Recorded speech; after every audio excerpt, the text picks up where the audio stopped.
Hey everyone, welcome back to the All About the Tea channel. I'm your girl Monica.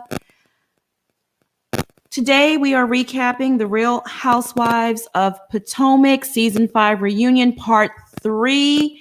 Yesterday we had an exclusive interview with Monique Samuels, so we really didn't get to dive deep into Part 3 and dissect all the tomfoolery. Today, joining me are my Teacup affiliates, Schoolboy. Hey, Schoolboy. You got to take yourself off of mute. How you doing today? Doing well. And yourself? Blessed to be in the land of the living. Amen. I feel you on that, girl. Also joining us today is our California affiliate, the Bishop. Hey, how y'all doing? We're doing good. Hey, Bishop. Hey, what's good, Schoolboy? What's good, Monica? Oh, we need to dive into this fuckery going on over there at Bravo. It's sure is. It's a lot. It's a lot. Also joining us today is our Gulf Coast affiliate, Teacup affiliate, Plez. Hey, Plez. Hey, how y'all doing? Doing good. Pretty good. How you doing? Doing good. I'm good today. How are you all? Doing good. We're doing good. Excellent. All right, y'all. Let's dive into it. A website called All About the Tea. Told all about the tea that during the fight.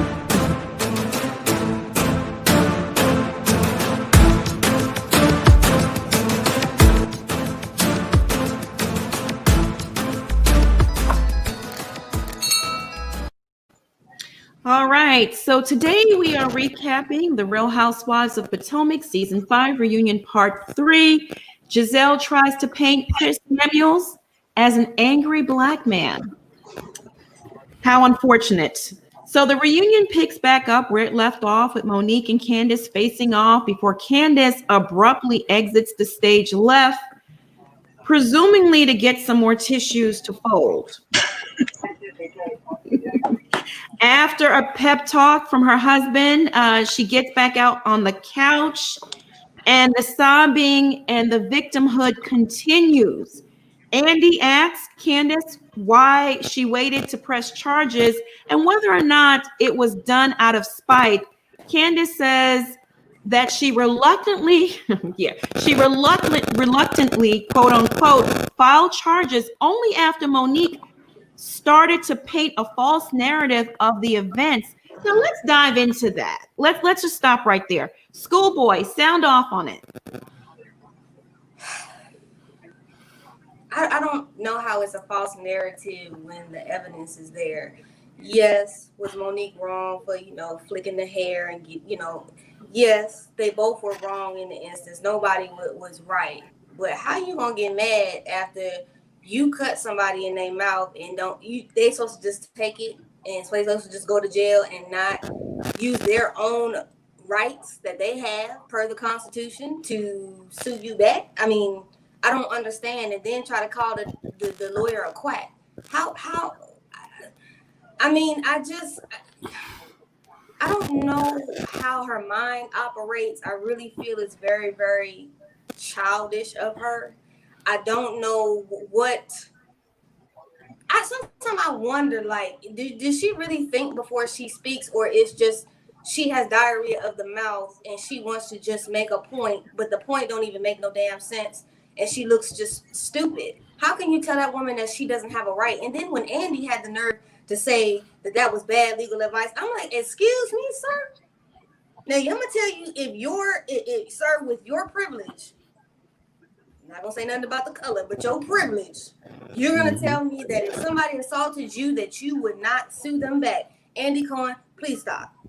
Please stop. Preach on it. At that point, I was just like, okay, are all of y'all drinking the same Kool-Aid? And who spiked it? Because this is crazy. Because they wanted to make Monique be the person that was the villain and her continue to be the victim. At what point does she get held accountable? Yeah. Plez, sound off. What are your thoughts on, Andy Cohen Candace saying she filed the charges reluctantly, and the whole running off of the stage and crying, yada, yada, yada. Well, the crying is old. Candace, as we've said numerous times, and I really hope that she takes on this to heart, because I know she's too vain not to keep up with the social medias and the YouTubes. So she watches and she hears opinions, and a person that's trying to grow will like check themselves and step back and say, hey, maybe I do need to take a look of this. Everyone isn't wrong, right? And so, yes, you have a right to be hurt. You have a right to be whatever your feelings are. However, it's been well over a year. That shows that there's some level of emotional immaturity, I would even say a lack of capacity at this point to mature and to progress through things that we go through in life. Like, is she this devastated about everything that happens to her? She's not going to make it if that's the No. case. Now, we all know that she didn't reluctantly do anything. The reality was, I don't know if it's out of spite, but it was definitely out of hurt feelings. Had Monique called her the next day or 2 days later and apologized, she would have never filed those charges. But it was the hurt feelings, the how dare she not apologize, the embarrassment. You know, she said it in her own stance. I was too busy holding one hand of my wig. Girl, if I'm getting drugged, I'm fighting. I don't care if the wig come off or not. But you're too vain. You're too worried about your image to even protect yourself. That's a problem. Yeah. Don't nobody care about what that hair look like under that wig, except for you and your mama, because y'all are worried about image at all costs. Yeah, Bishop, I want you to sound off on this too, real quick. Sound off on it. Tell me what your thoughts are. My thoughts are I need a break. Whatever. go about your business. I'm just irritated to the max because it was ridiculous.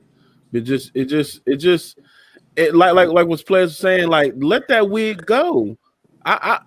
Were you saying you concerned about your safety? No, you was concerned about an image, and you was embarrassed, and you sad, and you crying, and even your own husband is trying to be on your side, but he barely got a leg to stand on with you, and I'm just it's kind of over it, honestly. When Andy asked why Monique countersued, Monique said that she simply took her attorney's advice. She also said that Candace's attorney just wanted money and planned to sue the Samuels for millions. Now, that's my take on it too. Embarrassment, hurt, yeah, those are parts of it, but I definitely feel the cash register going off in Candace's eyes, like cha-ching.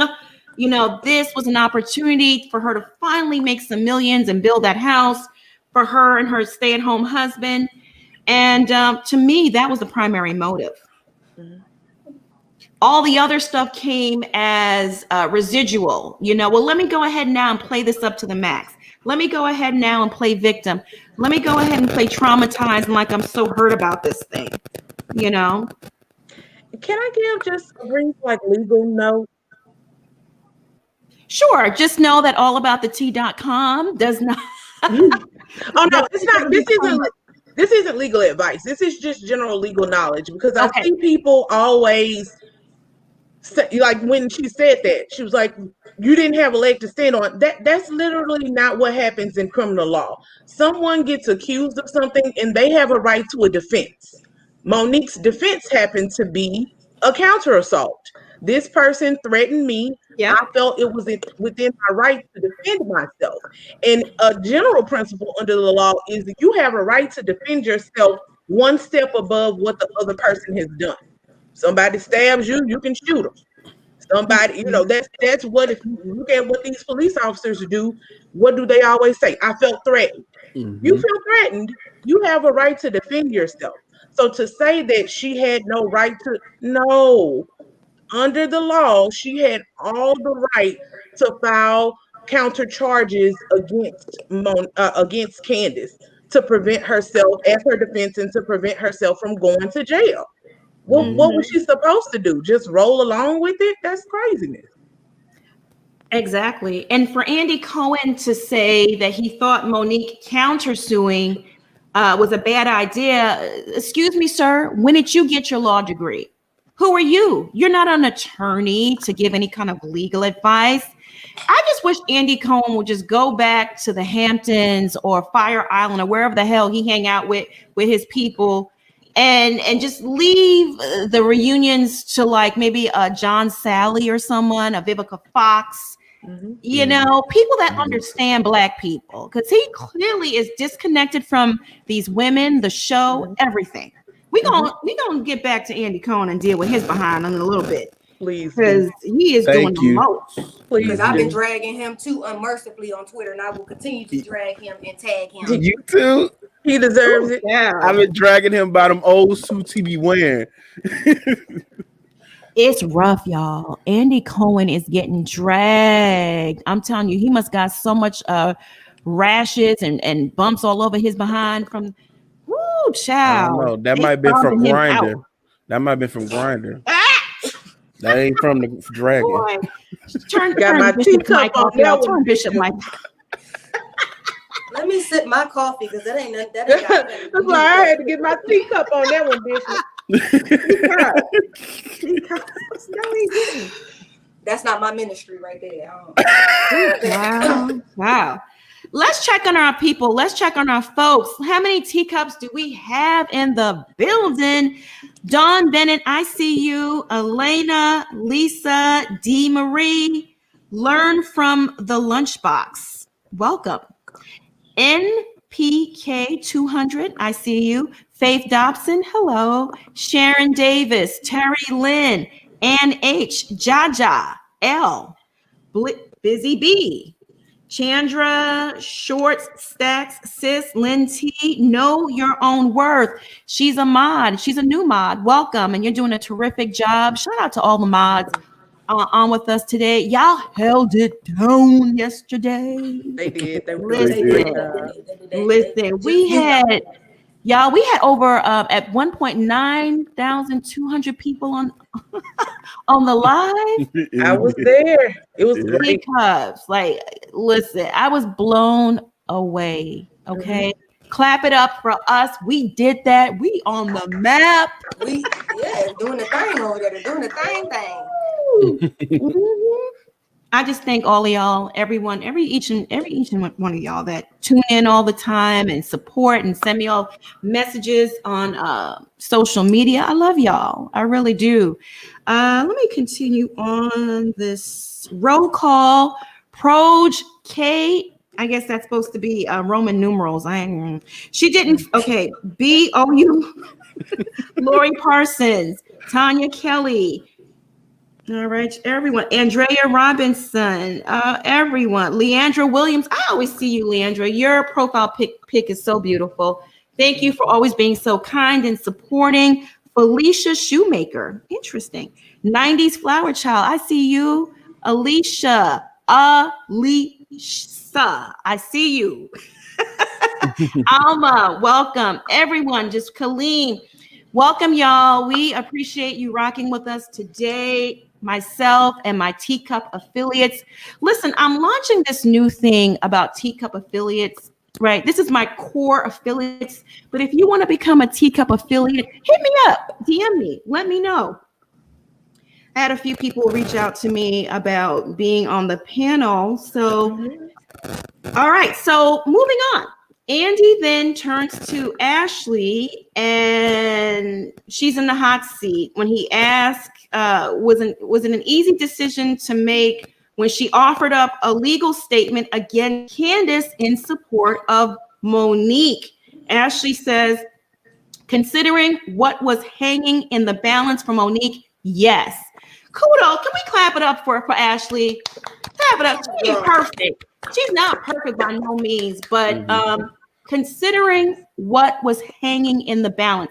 Plez, you're our legal consultant on the panel. Explain that to the folks. So again, people are taking everything personal. The law is not personal. In building your defense, you have a right to get character statements from other people who may have had similar experiences with the person who you were in the disagreement or, assault with battery, whatever you want to call it, whoever the incident was with.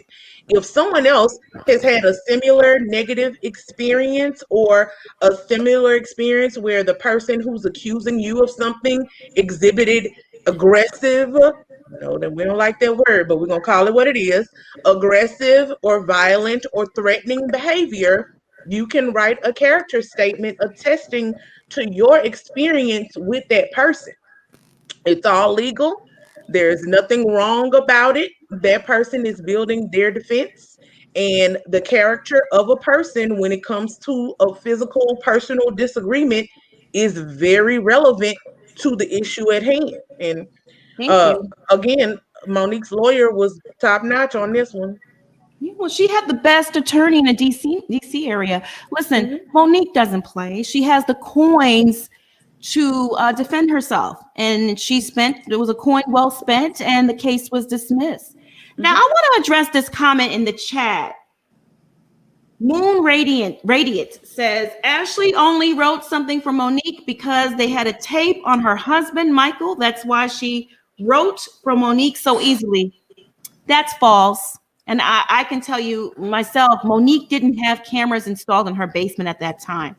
And the only people in the basement when the quote unquote incident happened was Monique's father-in-law and brother-in-law. They wrote statements stating what they saw, which was nothing.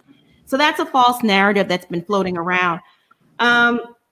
Thank you for weighing in on the legal logistic aspect of it. Schoolboy, sound off. Are you in support of Ashley writing a character statement against Candace? In the words of Badia, hell to the end. She needed to write that because at the end of the day, Candace was wrong. You got a history of trying to be violent with people, and I understand y'all Candace fans. You're really delusional. You're really, really delusional. Y'all like to say, "Oh, well, she's just okay." When she pulled the knife out on Ashley, was that okay? I understand now. Now Ashley was in that moment. I'm sorry, Ashley was a fool because I wouldn't have went back in the house. I don't give a damn what Gizelle would have said. When she told me to leave, I would have just exited stage left. Get the producers, give me the car, and I would have rolled out and I would have left. I would have not come back. But even if she came back into the house to finish the scene, she had no right to be aggressive with a knife. Candace has shown aggressive behavior. You cannot tell somebody, drag me, and don't expect to get drugged. Okay? Everybody ain't Sadidi to the point that we ain't human and that we don't have a moment where somebody keep trying you and then you get tired of getting tried and you go ahead and do what you need to do. Now, I'm not saying it was right, but you can't keep doing things that you know are wrong and that antagonize people and then get upset when somebody does something to you. I mean, she was well within her right. And the Samuels like to play in court. They got money to play in court. So if you want to go to court, go right ahead. We know Dorothy would have to be paying for the whole team. And Dorothy is cheap and she only gonna pay for so much. Hey. Speak on it. Bishop, sound off. Should Ashley have written the character statement in defense of Monique? Well, it really wasn't even in defense of Monique. It was just stating facts about Candace's character. What are your thoughts? I thought she should have done absolutely because everybody else was jumping and drinking the Candace Kool-Aid because they had a common thing. They didn't like Monique. So why can't she stand by Monique? Because she was attacked by you. Why would I stand by a person that knowingly attacked me and pretty much threw a butter knife at me? And no, I'm sorry. I'm not standing with you. I probably would be. That's why when the cameras caught her when she came from the bathroom, she but she wasn't moving towards it, was she? She probably was thinking in her head like, yes, God, she getting dragged. She got dragged for that last season. Her talking about my husband, all this other stuff. I would have been sitting there like this. Get it, girl. But it's like why? It's like you said, though, the issue is they weren't in support of Candace. They were against Monique. Right. If this had happened to Robin, it would have been it would have been the same thing. Yeah. They would have been piling up on Monique in Mhm. support of Robin. It would not. It's not the principle. It's Yeah. the unified hate. That's literally all it is. That's all Right. that unifying them. I mean, even if it was Karen, they would have just all of a sudden had this tremendous support of Karen against Monique, Mhm. because that's the only thing unifying these women is hate. You know, my assessment of Ashley writing a statement about Candace's character, you know, this goes back to old school. When I was growing up, they had a saying, run up, get done up, period. Okay, let's Facts. move on. Let's move Facts. on, y'all. So Monique finally takes the floor and addresses why she was triggered by Candace putting her finger in her face. She explains that through therapy, she realized it all stemmed from her childhood when her father would put his finger in her forehead, you know, to check her, like, you know, chill, little girl. She then turned to Candace and she apologized for putting her hands on her. She took accountability. She took responsibility for her part in it. Quote unquote, that fight wasn't about you. Nothing that you said or did in that moment warranted the response that you received. I offer you my apology. I'm sorry for the pain that you're still going through and the fact that you still haven't healed from it. And I hope you're able to heal from it and move on. Can we clap it up for Monique's maturity? Oh, and her growth. Clap it up, Grown y'all. woman. Teacups in the chat. What do you think of Monique's apology to Candace? I felt it. I know it was sincere because I know Monique is a person of her word and she has character. Schoolboy, sound off. Monique's apology. I think it was heartfelt and it was sincere. The thing that I feel like the fans got cheated on was that, like Monique had said yesterday in her interview, we didn't get to see that growth because they cut that out to still paint her as the villain and Candace as the victim in the end. And when she thought she was going to get a little bit of vindication on this last, the third part of the reunion, she still didn't really get that because they all sided and it made it look like, oh, Gizelle was so innocent and Candace was innocent and there was no plot and there's no plot. So I think we were gypped as viewers watching it because you have two sets of people, you know, Monique fans, you have the in-betweens that just, you know, I'm one of the in-betweens. I'm not a huge fan of Candace, but it ain't like I can't, you know, tolerate her if she took accountability and grew. But I know she's not, so therefore I probably won't ever be a fan of her. But there was no, you know, and then you got the people that are delusional Candace fans. Nobody really got to see everything on both sides. All you kept getting fed was these post-it notes, all this trauma, and nothing else. I feel like the fans got gypped. She did, and I don't even know Monique from a can of paint. But them people don't seem like they're out here trying to be malicious to folks. I'm sorry. They just don't seem like them type of people. And when she apologized, it still wasn't good enough. So I'm just like, well, what the hell do you want? Was it just the money that you wanted? Because the apology wasn't even good enough. Right. Yeah, nothing's ever good. Plaz, please sound off on Monique's apology. Do you feel it was sincere? Was it heartfelt to you? It was very sincere and heartfelt. It was straight to the point. She didn't mince words. She took accountability, clear accountability. And people like to say that, well, she used an excuse based on her childhood. That's not an excuse. Like, that's a reason. And that's the issue with a lot of people in our community. We don't go to therapy and we don't examine our triggers. We just go off on people and expect people to accept it because that's just how we are, i.e. Candace. Candace has lots of triggers and lots of issues that she's dealing with, well, that she showcases, but is not actively dealing with them. Monique did the work, and I really wish, like Schoolboy said, I really wish we were able to see her doing that work. We saw a little piece of it, but I'm glad she got to the bottom of it, and that's the key in our mental health and growth, like getting to the bottom of it and becoming aware of our triggers so that hopefully we won't even put ourselves in these situations anymore. She's removed herself from a situation where hopefully she'll never have people waving their hands in her face again. But Absolutely. the awareness was astounding, and I'm very glad that she did it, you know. Mm-hmm. Bishop, sound off. How do you feel about Monique's apology that Candace outright refused to accept? It was a real apology. Because just the fact that she was trying not to cry, because she said she already been through all the stages, and just her being a air sign, I can relate to that. You trying not to get caught up in your feelings, but once you really cared about somebody, you really feel something for them. And she said she needed time to process it. It takes time to process certain things, especially in the heat of the moment. You're not going to catch everything. Some things are going to recant later. And it's like, oh snap! I can't believe I did that.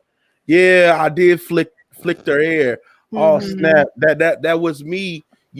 Behaving like my father, who had his hands in my face. So I did start with the flick of the hair, but I did tell her, get your hands out my face. So those things, sometimes we turn into our before bullies, our aggressors, who once was aggressive with us. So we do the same thing to the other person, but then in return, when they do it to us, it's like, I have a reason to get you. So her taking that ownership of that, I respect that, because it's saying, you know what, I did wrong, and whether or not you accept my apology or even you don't apologize, I'm apologizing for myself because I looked crazy. You know what I mean? So I like the fact that she was not looking for an apology from her, because sometimes people apologize to get you to apologize, and that's immature. No, I'm apologizing for myself, not for you. Right. Listen, I am so proud of Monique, and not just because I like her as a person. I'm proud of her because she dug deep. She did the work. And a lot of us in the Black community, we have a lot of triggers. We wild out, we act crazy, and people will dismiss it as, oh, so crazy, don't pay them no mind. And they're not like in the traditional sense of crazy. Are they sitting under a rock pulling out their hair? No, but they can snap on you in a heartbeat for nothing, or act overly theatrical, and we dismiss it. And listen, if you ask me, every single last person walking this earth needs some therapy, okay? For something or another. But Monique actually did the work. She dug deep. She went way back into her childhood and identified what it was in her that not only triggers her when it comes to a simp like Candace, but just everyone in general, every aspect of her life, how she reacts to things, So I applaud her. Can we clap it up for Monique? Oh, once again, y'all, clap it up. Ooh, child, she gave me chills. Did you say simp like Candace? Oh, did I say that? Did I say that? Did I say that?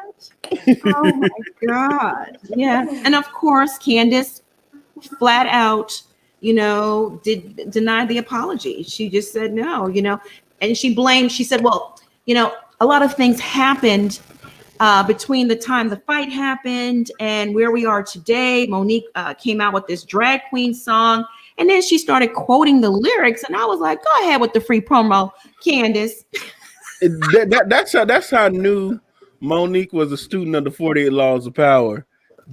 Just the moves that she was making. Because what Gizelle, when she got that binder together, what people don't understand is, see, the producer should have been following her life. They would have knew that binder was a known thing she does, like she said on the like she said when she was talking to you, Monica. And if they were smart, they would have been following her. But the fact that these women are so shallow with their friendships, they don't know how people operate. And I'm a very observant person. When she was doing the interview with one of the people, and she, I think it was with What's Happening live with Andy Cohen, she had the book right behind her. And I seen the colors, and I seen that blue stripe in the middle red. I said, she's a student of 40 Laws of Power. You're very observant. You're very observant. Do you freelance as a detective as well? Let me find out. I kind of do. Let me find out. Hey, I just want to take a moment to shout out OMFG Reality TV. Listen, y'all, if y'all not following OMFG Reality TV on Instagram and Twitter, you are missing out. Yeah. He is the one-stop shop for all things reality TV, and I absolutely love him. Go follow him. All right, y'all. So, yeah. Andy just really showed his butt this whole reunion. But baby, when he was getting so passive aggressive, I'm like, see, clearly you're not even a student of your own shows and you don't watch. He tried to make snide comments to Monique. Oh, you're a recording artist now, baby. That's where she started. That's Yeah. that's He didn't give that energy to Kim Zolciak. exactly. Did he give it to Erica Jane? Nope. I was so offended, y'all. I Did was he give it just to Melissa? Andy did too much this reunion. Too much. He was horrible. And he's not self-aware. Like I said, he's living in his Hamptons, Fire Island bubble. He's a very successful, rich gay man, white gay man. I have to add that part in because it's different. You know, he looks at things through a different lens. And I'm pretty sure he's Republican too. And there's nothing wrong with being Republican, but I'm just setting up a profile, FBI profile of Andy Cohen. Okay. He needs to take his behind back to Fire Island and just stay there, you know, have his little orgy parties, whatever they do out there.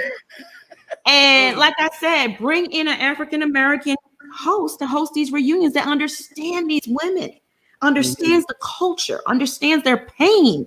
You know, John Sally would not have fell for Candace and them crocodile tears. He would have called her out.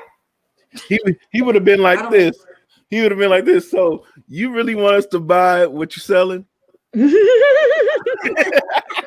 don't even think Nina Parker would have failed for that. Even she wouldn't have failed for that. She would have been like, she be calling them out on Love and Hip Hop like it's water. So I know she wouldn't even have failed for that. So that's why I'm just like, Andy, he doesn't need to do any of the reunions. I don't care, black, white, purple, green. He don't need to do none of it. He needs to be removed. Period. Yeah. We need Monique to host, the comedian Monique to host the reunions. Oh my God. That would be amazing. Amazing. All right. Oh, I also want to welcome new moderator, Tracy Chappell. I made you a moderator last week. Thank you for the support. I see you. I read all the comments. If y'all want to be a moderator and you're down for all about the tea and the panel and you support us, drop it in the chat. Let me know. I read all the comments. So Monique goes on to explain that the song was actually part of her therapy. Andy had the nerve to say, well, it was a bad choice. He said that. Wow, let's sound off on that. Pledge, chime in. Well, like I said, he was being the queeniest of the queens, beyond passive aggressive. The bias was at an all-time high. And I am very disappointed. Like, you are not, as the host, you can't be that, even if you are personally, you should not show that much bias. And it was blatant. You cannot question someone's legal choices, someone's therapy choices, how and when they choose to heal. That was very personal between Monique and her therapist. And if that's how she chose to deal with it, that's how she chose to deal with it. She didn't say Candace's name outright. And Andy does not have any of those licenses or certifications to be able to provide that level of commentary. Absolutely. Schoolboy, sound off on this mess. As a person that has went to therapy, it still go to therapy from time to time. Because ain't nothing wrong with therapy. I think black people, everybody, I'm just saying this in the chat, everybody got issues. Ain't nobody perfect. And it's okay to go to a professional, God-made therapist. That's what he made them for. Every church can't fix everything. Just want to make that statement. So, but I do appreciate, I mean, she went to therapy. She did the work. She don't have to explain it to Andy Cohen. That's her right. And who is Andy to tell anybody what they did in therapy? He needs some. Matter of fact, I feel like he needs some. Him and Anderson Cooper, him and his friend. Because I heard he was just as messy as him. Oh, yeah. So, I mean, it was just amazing how I felt like Andy wanted to come at her because she already said she didn't need the money. It wasn't that important to her. Who cared what these women thought? And she didn't give a damn.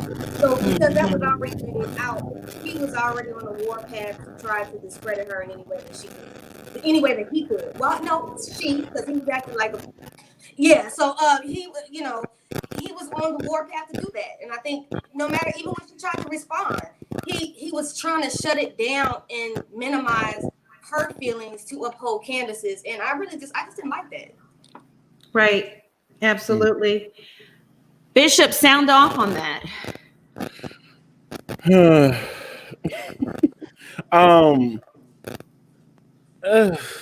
It's just to me, the whole thing. Andy is ridiculous because I'm a songwriter, so we write down what we're feeling as a writer. You know what I mean? So we pen what's in our head and what's in our emotions. And for him to say that, it was like, are you not watching the show? But my sneaking suspicion is he watched the highlights of the show. He's not oblivious. What he was doing, he was trying to make her the villain of the show, like they have made Kenya Moore. But the difference with Kenya Moore is she accepts the role. She'll let you know she's being the villain. She'll be the best villain that you ever had. The same thing with Lisa Rinna. She's going to play the best villain that she is. But Monique is not a villain, and it's clearly seen by the viewers. Like, she's not a villain. Like, why are you trying to make her a villain? Really, the girl with the origami Kleenex is the villain. Right. Matter of fact, it really ain't her. It's really Gizelle, the puppet master, who's the villain, who got called to the carpet. Now, if Candace would have hushed, she would have seen that, hey, the person that's pulling your strings is actually playing you. But again, it was trying to make Monique that, and he was trying to talk about her recording skills. Matter of fact, Monique's song is the best song in the franchise. You want to be real about it. Now, I love Candace's song. I See You. I'll be like, hey, I'll be enjoying the remix. But let's be real. Out of her and Monique's song, it goes harder. Now, even though they're in two different lanes, but I'm sorry, Candace, like you want to talk about Ashley's song, is trash. Moving on. Now, my thing is, why Andy didn't call that Ashley's song? Because Ashley's song clearly was not that great. I'm gonna be honest with you, it wasn't that great, but it was cute for her husband. Yeah. But if we're gonna be calling out people's singing skills, let's call it all out. Rapping skills, everybody. Let's put it on the table. What's really talent? Because I can see everybody bumping Monique's song in the club and in the car. Man, that song talking about drag queens, and I'm clearly not in the category of what she's singing, but rapping. But I'm enjoying the song too. I'm like, hey, this song go hard because it's a legit bump. Like seriously. Seriously, and I'm not just saying that to through a biased lens because I like Monique. Unapologetically, I love her. Okay, I'm letting it be known. I love Monique. But that song is fire. I mean, it gets you in the mood, especially that part, the chorus parts, right? I love the chorus parts. It's a good song, and I wish her well. It's gonna do well because the song is just talented. And like what you say, we love Monique, and we're gonna be real if the music ain't great. Like I love Candy, but when she sang the song on the second reunion, I'm like, I'm not feeling this song. I'm just not. To me, when I rewind and went back to the reunion for Sex, I'm like, nah, it ain't it. But there's hit and misses with Candy, but I'm just gonna keep it honest. No. Candy blocked me on Instagram because her ass can't sing. And I called her out and I said that she must have paid the Masked Singer to win. And then after the mask. She got mad. She was all in her feelings, child. She blocked me. But I mean, the truth is the truth. I'm sorry. I missed that season, but my sister said the same thing. She like that last song. She says like it was like the second to the last song. She messed up really bad. They like she should have went home for that one. Yeah, it says now the drag queens video has more than 126K views one day. Clap it up, teacups. Woo! Congratulations, Monique, on the success of your video. I mean, listen, you can't deny talent. It is what it is. You know, it just is what it is. And then use one cuss word when you're spitting. Didn't use it. I didn't even hear the cuss word. I didn't hear none. That's how I know you're a real rapper, when you can go without cussing one lyric. Just try it. Like, just try one out. And I be hearing rappers, they be stumbling like, dang, I can't do it. I'm like, let you know you don't not a wordsmith. Right. So up next, Karen's in the hot seat. Andy and the ladies are going after her. Well, not the ladies. Candace is going after Karen because she said Karen, straddled the fence in the friendship. She was an outright team Candace and she was an outright team Monique. And that upset Candace to the core. She felt that Karen Huger, this grown ass woman, should have just taken her side outright. But Karen don't roll like that. Karen is a very fair person. She's mother hen, and she's going to sit you down and scold you like that auntie and tell you when you're wrong. Candace can't accept that. She's not used to people telling her when she's wrong. So she has another emotional meltdown, okay? And then some tea is spilled. Karen reveals that Candace sent her a disgusting and nasty text, wishing that she burnt in hell. Now that just tells you, I don't know who raised Candace or what kind of household she was raised in, but you don't tell somebody to go burn in hell. That's like, who says that? Bishop, sound off on that.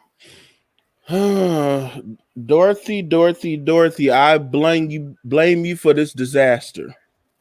Yep. I blame her for this disaster. You clearly can tell with Candace and her mother, they have unresolved issues.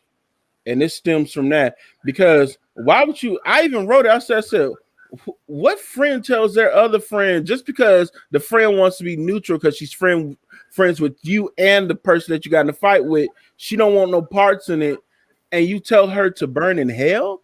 Like, I can see the woman, did some heinous stuff to you, your husband, your mother, or someone, what I mean, for you to say that. But just because she didn't want to take sides with you in the situation, because she seen both sides, she knew her friend Monique was wrong for that, and she knew you was wrong for your mouth.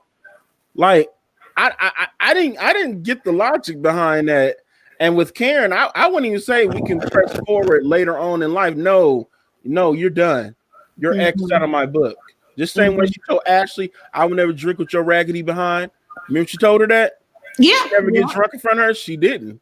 And she kept her word on that. So same thing with Candace. Keep that same energy with Candace. Say, no, we're good on each other.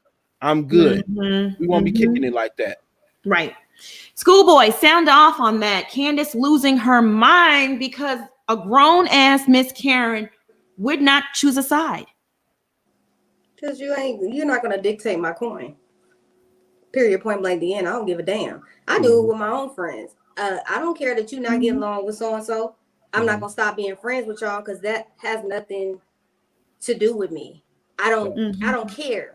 Y'all need to either get over it, talk it out, or I don't give a damn. Because I'm not choosing sides because we're not in high school. I think that just tells you further into Candace's emotional intelligence. And I mean, I think I saw a clip where somebody went back to that season where she was, I think, marrying Chris, and she said that stuff about him being a deadbeat like his father and all that kind of stuff. That's what I'm saying. People are drudging up things that Candace has said and done over her time being on the show, and they're not understanding how Andy is not seeing this. They're confused about why he's not seeing this. But I mean, hell, you said that shit to your husband. I mean, there is no limit to what she's gonna say to anybody. So that just tells you a lot. Proof is in the pudding. Yep. Plus, chime in on this. Well, it's just like, everything that we said. She has no bottom. She has no scruples. There is no boundary to how low she will go. And that is a very dangerous person. In Chris Samuel's words, hurt people hurt people. And Candace is beyond hurt. She needs to be in therapy, and she needs to take her therapy seriously. But it goes back to what I've said before. She had unrealistic expectations of her relationship with Karen. And it's because she's looking for other mother figures because she's not satisfied with the one that she has. Look, I had lots of mommy issues. That's why I went sat on somebody's couch, because it wouldn't be fair from if I want to get married. It's not going to be fair for my husband to bring all of that baggage onto him. If I have children, that's why I'm concerned about her having children. She's going to pour all of that bitterness, anger, silence. You know, in Black families, we're taught not to talk back, to respect your elders, no matter if they've done you wrong or not. You just suck it up and take it. And that becomes a lot, and you need an outlet for that. And she hasn't confronted that. Because it's kind of like what Monique said yesterday, the purse strings are there. She's not willing to let go of her mother's purse strings, and her mother uses that money to control her. And Candace is very bitter and resentful about that. But until she's willing to separate it, she's going to continue in this crazy cycle and keep lashing out at Karen or her husband or whoever is in her path who doesn't give her what she wants at that time. Very well said. Very well said. Candace's clinical issues, and she has them. I mean, we don't have to be psychologists here to clearly see there's something medically wrong with this girl. They run deep, in my opinion, and it's untreated, or maybe it is being treated, or the meds or whatever she's taking are not the right combination of meds. And like you said, she needs to be on, she needs therapy every single day, in my opinion. Every single day, maybe for like 3 years straight, every single day, at least an hour, to help her get her emotions under control.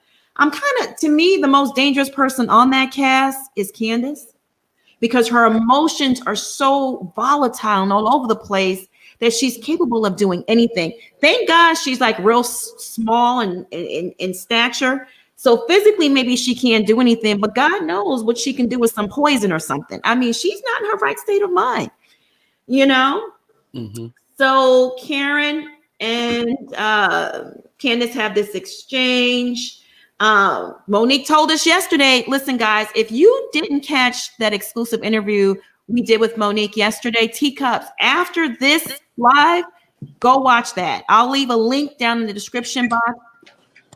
Monique dropped some gems. She spilled tea. She exposed everybody, okay? And she said that text message that Candace sent to Karen was insane, okay? And of course, Andy just glossed over it. He didn't ask to see it, or maybe he saw it or didn't even care. Why was that not discussed in more detail? Because that's disturbing. It probably was, because the interview was very long from what Right. Monique was telling us, the reunion, not the interview, but the reunion. They missed a lot of stuff because I was waiting for Jezebel's meltdown. I only got like a little piece of it, but I didn't know when it started. I needed to hear the whole 30 minutes of her going off. They should have made this reunion 4 parts. Then they should have made the last 2 90 minutes each, because I need to hear the whole thing. Or could they show us a snippet of that? Because I really need to hear. But to go back to what you're saying, like, he glossed over it because he's trying to create a villain. That was the whole point of Monique coming back for the 6th season, to be the villain of the show. And if Monique was down for it, I'm like, go ahead and do it. I'm down with you playing the villain. Because I mean, if you want a villain, I'll be your best villain. I always tell people that. If you want a good guy, I'll be the greatest good guy. But if you want something, I'll give it to you. Just like she said, I'm a woman of my word, hun. You know what I mean? That's in the hood. Like, I got you, son. What you want? Right. Like, I'll give it to you. If you need me to conjure up some money for you, you need me to spot you, I got you. Because we know you broke. We know Dorothy spots you money every month. Okay. Just if you want the money, just ask and you shall receive. You know what? I want to bring on my very good friend Marcella, who has been waiting in the backstage. Marcella. Yes, how is everybody? Hi. Hey, I Marcella. love me some Marcella. She lives in the DMV area. She blogs, and she's just a wonderful person all around. Weigh in on this. Weigh in on Candace having a complete meltdown over Karen not, taking her side. And then sending Karen this text telling her to burn in internal hell. Like, honey, what kind of demon raised you? Sound off, Marcella. That is correct. What kind of demon raised her? But her mother is very spiteful as well, as we will find out later on. And you know, it is her. I had the privilege of her husband being on the Black Socialites last night, and he told us that his wife is trying to get help and that she feels very hurt, but it doesn't matter because it's not coming from his wife's mouth. She would, due to the fact that she was on the reunion, and she said Chris gave her some brown stuff. And when Andy asked her, was she taking medication? And she said yes. That should be a liability just to Truly Original and Bravo that this young lady is on medication and she's drinking. She is very toxic and she will hurt someone. She will hurt someone. It will not be with her mouth always. And I'm going to tell you, it's going to be a grand liability for them. I mean, Candace got some legal problems allegedly going on in Georgia right now. And she's going to have to stand by that. And it's a lot of things going on in Candace's life that are traumatic. And it's the reason why she jumped in Monique's face, because she thought that she had a payday coming out of it. I mean, October 23rd is when she sent Monique telling her to pay her civilly. And it's crazy that you asked for money, you didn't get the money. Now you want to go after her on you know, to file a complaint against her. And Monica, I looked for that complaint. But do you know that she or her mother went to that courthouse and cleared out that complaint? I am able to see complaints on court dockets, and it was not there. One thing I want to make clear, though, like Monique told us just in the interview, the complaint from Candace exists. There is no way Monique can file a counter complaint against someone or answer a complaint if an initial complaint didn't exist. Regardless of where it's hidden or who can't find it, Candace did file a complaint against Monique. I just want to make that very clear. Now, her attorney Walker, he is practicing law in Georgia, and he was also representing her mom and her in Georgia right now. So for her to assume that Monique would not answer her back with an attorney, that's another thing that's playing in her mind. I'm going to get this money from her, and that's going to be the bottom line. But, you know, like Monique said, once she presented her with that letter to, you know, if you don't do this, I'm going to civilly do that. Monique's job was to cease all communication and get an attorney. And what bothered me on the reunion, you know, Candace was allowed to talk about Monique's attorney in an inappropriate way. She said her quack attorney. Well, let me tell you something about Monique's attorney now. Monique's attorney was not found in a phone book. This attorney is the best in Washington, D.C. That if you can afford him just to sit in his lobby, you are excellent. And this guy, she kept calling him a quack attorney. Well, let me tell you what this quack attorney did. This quack attorney gave her quack advice. The quack attorney did a quack filing. The quack attorney told her, you're going to walk, and she walked. The dismissal was done. And guess what? Still after that, and still to today, this woman still bashes Monique in public. And Monique haven't served her with a cease and desist because she's trying to let her get it out. You know, I don't understand why this girl continues. And I just read a post on Candy page today. She said that we won. We got Monique out and Sharice is coming back on. I'm going to tell you, the housewives will never be the same without Monique because only two of the women lived in Potomac, Karen and Monique. So I don't know what they're going to make this the best housewife hoes of Potomac, because these other women are not worth over $1 million. Karen is, Ashley is, Monique is worth over $1 million. These other women don't have anything outside the show. Gizelle is not selling nothing outside the show. And for people to say that she ain't built her house because COVID-19 kept the materials was coming in, well, we all know that houses are being built every day. Okay, it kept her lipstick line from being produced. Her lipstick line was expired December 2019, before 2020, before the COVID-19. So she has nothing. And now Robin is selling Dollar Tree hats allegedly with some sex in it. I mean, why would I buy a hat when I could wear a scarf? You understand? So, Exactly. I just don't understand that. And she's saying that they're making a lot of money. Well, let me show you my ear. The IRS is listening, Robin. The IRS is listening. Ooh. And you can't tell me that you are making so much money off these hats when you can just put a scarf on and then put a hat on top of your scarf.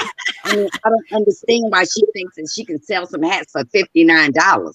I mean, I don't get it. And people are buying them. And guess what? She's probably giving her own self reviews on her friends' phones because nobody is buying $59.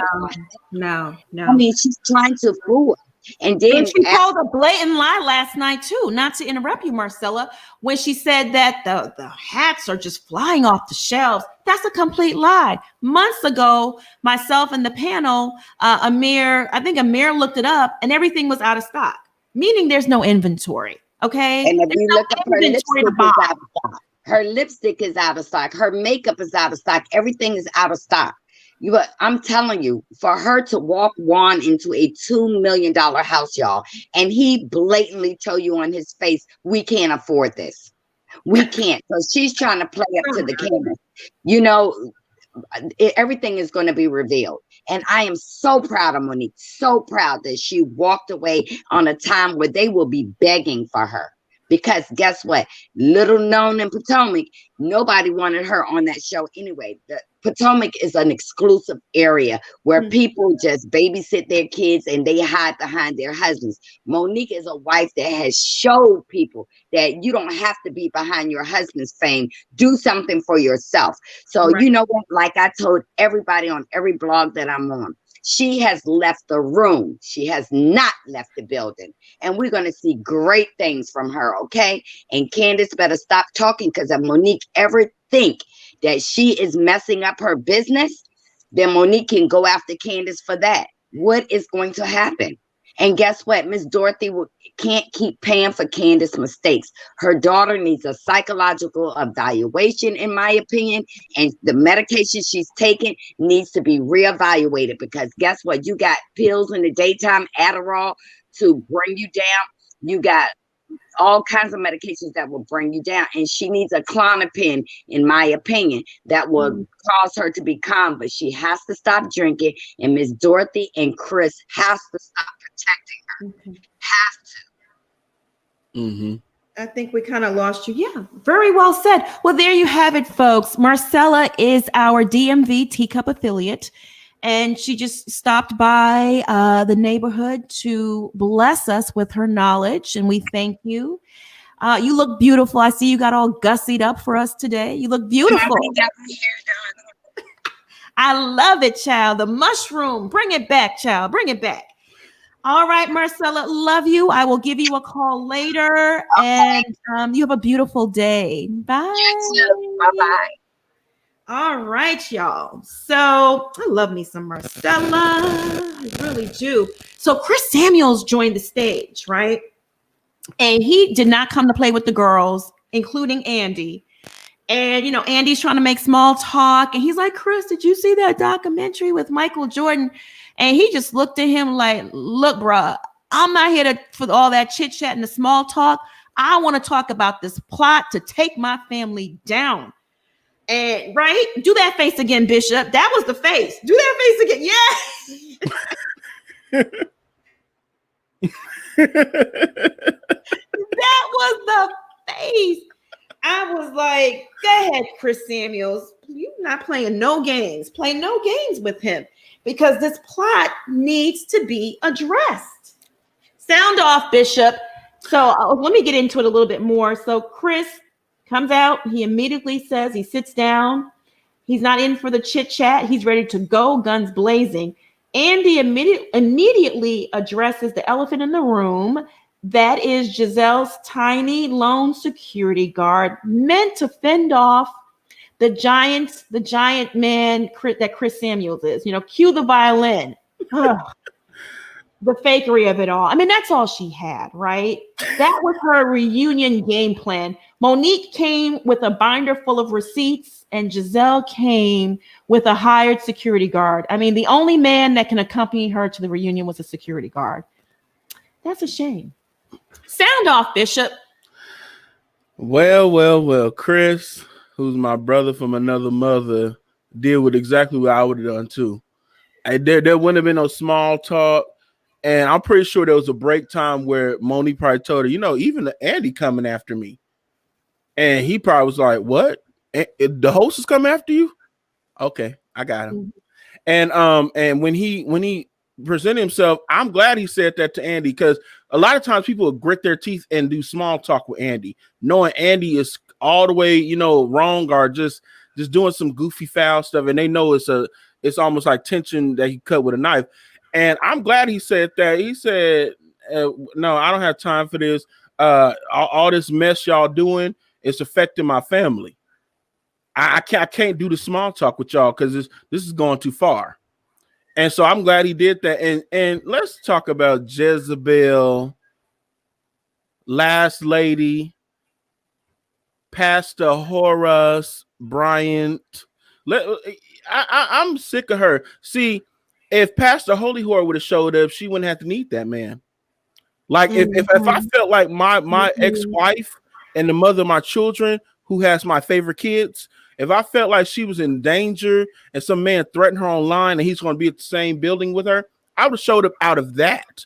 Now that lets you know how much he don't care for her. That lets you know right there. He don't. He don't care nothing about her. He was single.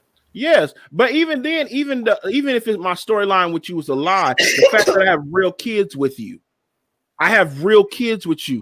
If I felt like somebody was threatening your life, I would have showed up. That means he don't care nothing about you or them kids. That lets you know the kids' facial expressions when they say they don't want to talk about him. Because any girl that's proud of her daddy, whether their parents is married or divorced, and they're always with their daddy, they're gonna say good things about their daddy. They're like, but this relationship is weird. But whatever. We could talk about daddy, but I don't really care about what y'all doing. But that lets you know he ain't got no relationship with those kids. And nothing, and no connection with the mama either. And like Schoolboy talked about, all she was waiting for was some checks, and now she about to blow that check because she's so busy trying to look for a man, knowing good and well his reputation is going to be pulled out the closet. Now you done messed up 2 checks. Alex Hampton, you have some interesting opinions. Why don't you call in? I'm going to drop the link in the chat. It's only for Alex. Alex, if you want to join us and call in, and I need to pick your brain a little bit. I need to understand where you're coming from. Schoolboy, sound off on Gizelle and the only man that would accompany her to the reunion, her hired security.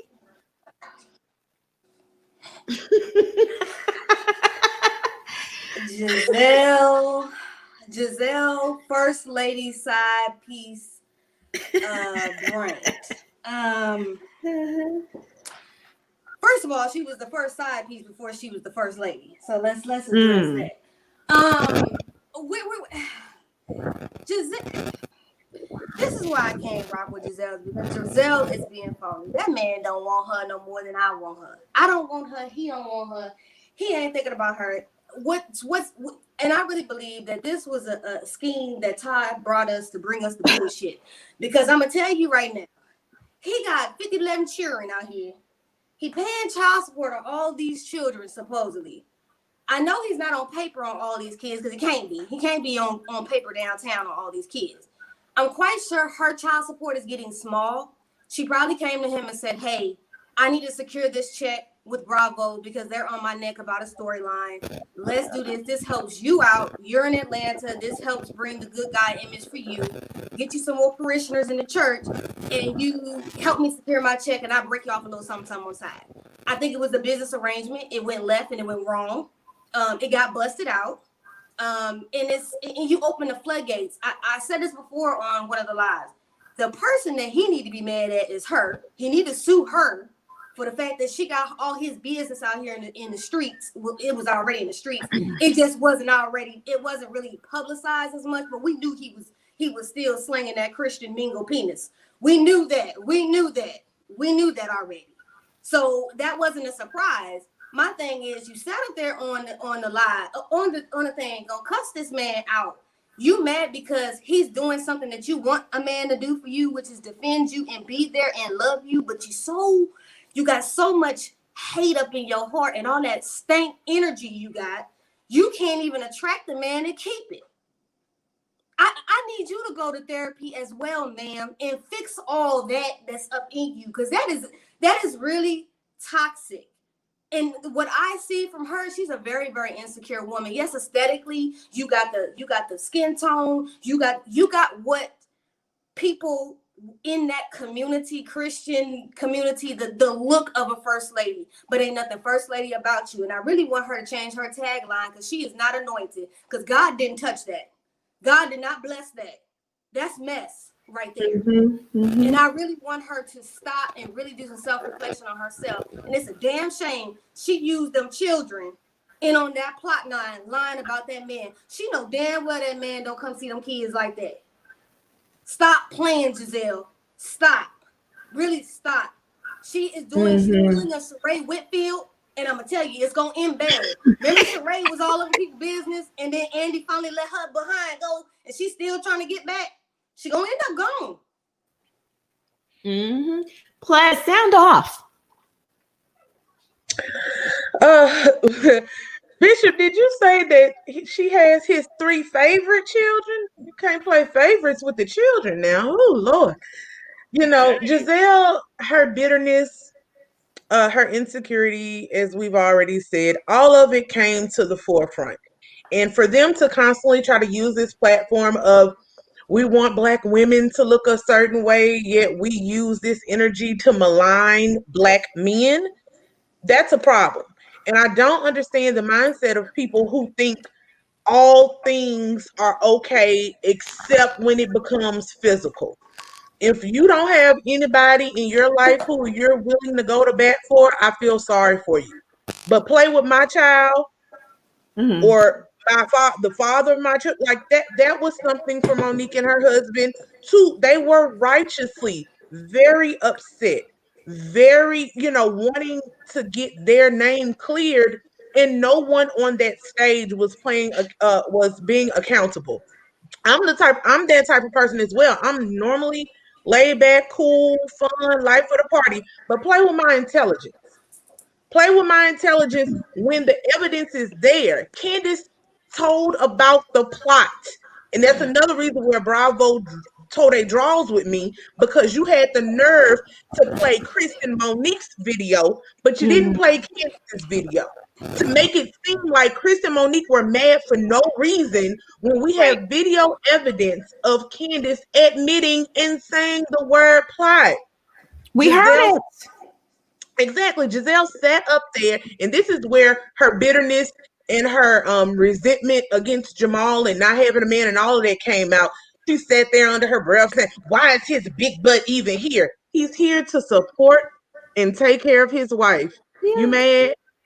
You mad? Well, she's not used to a man being by her side, supporting her. She's not used to seeing healthy, loving relationship in couples. That's not a norm for her. So when she sees it, did you see that face that she made? You know, that face that she makes when she saw it, it was just shocking to her. She didn't understand it. It made her very angry. It made her very upset. But she looked good.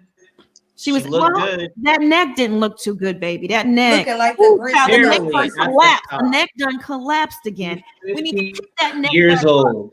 Like who has double chins in that thin? Like it's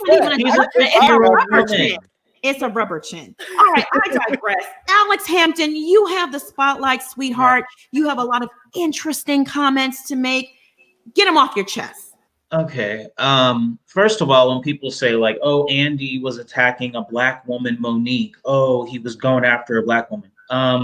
Isn't Candace, Robin, and Gizelle a Black woman? And before you get into the whole colorism, Candace is a dark-skinned Black woman. So I don't understand how like Andy is against Black women. And then to the point where you guys are like, oh, Andy doesn't need to co-host, a Black woman needs to co-host, or a Black man.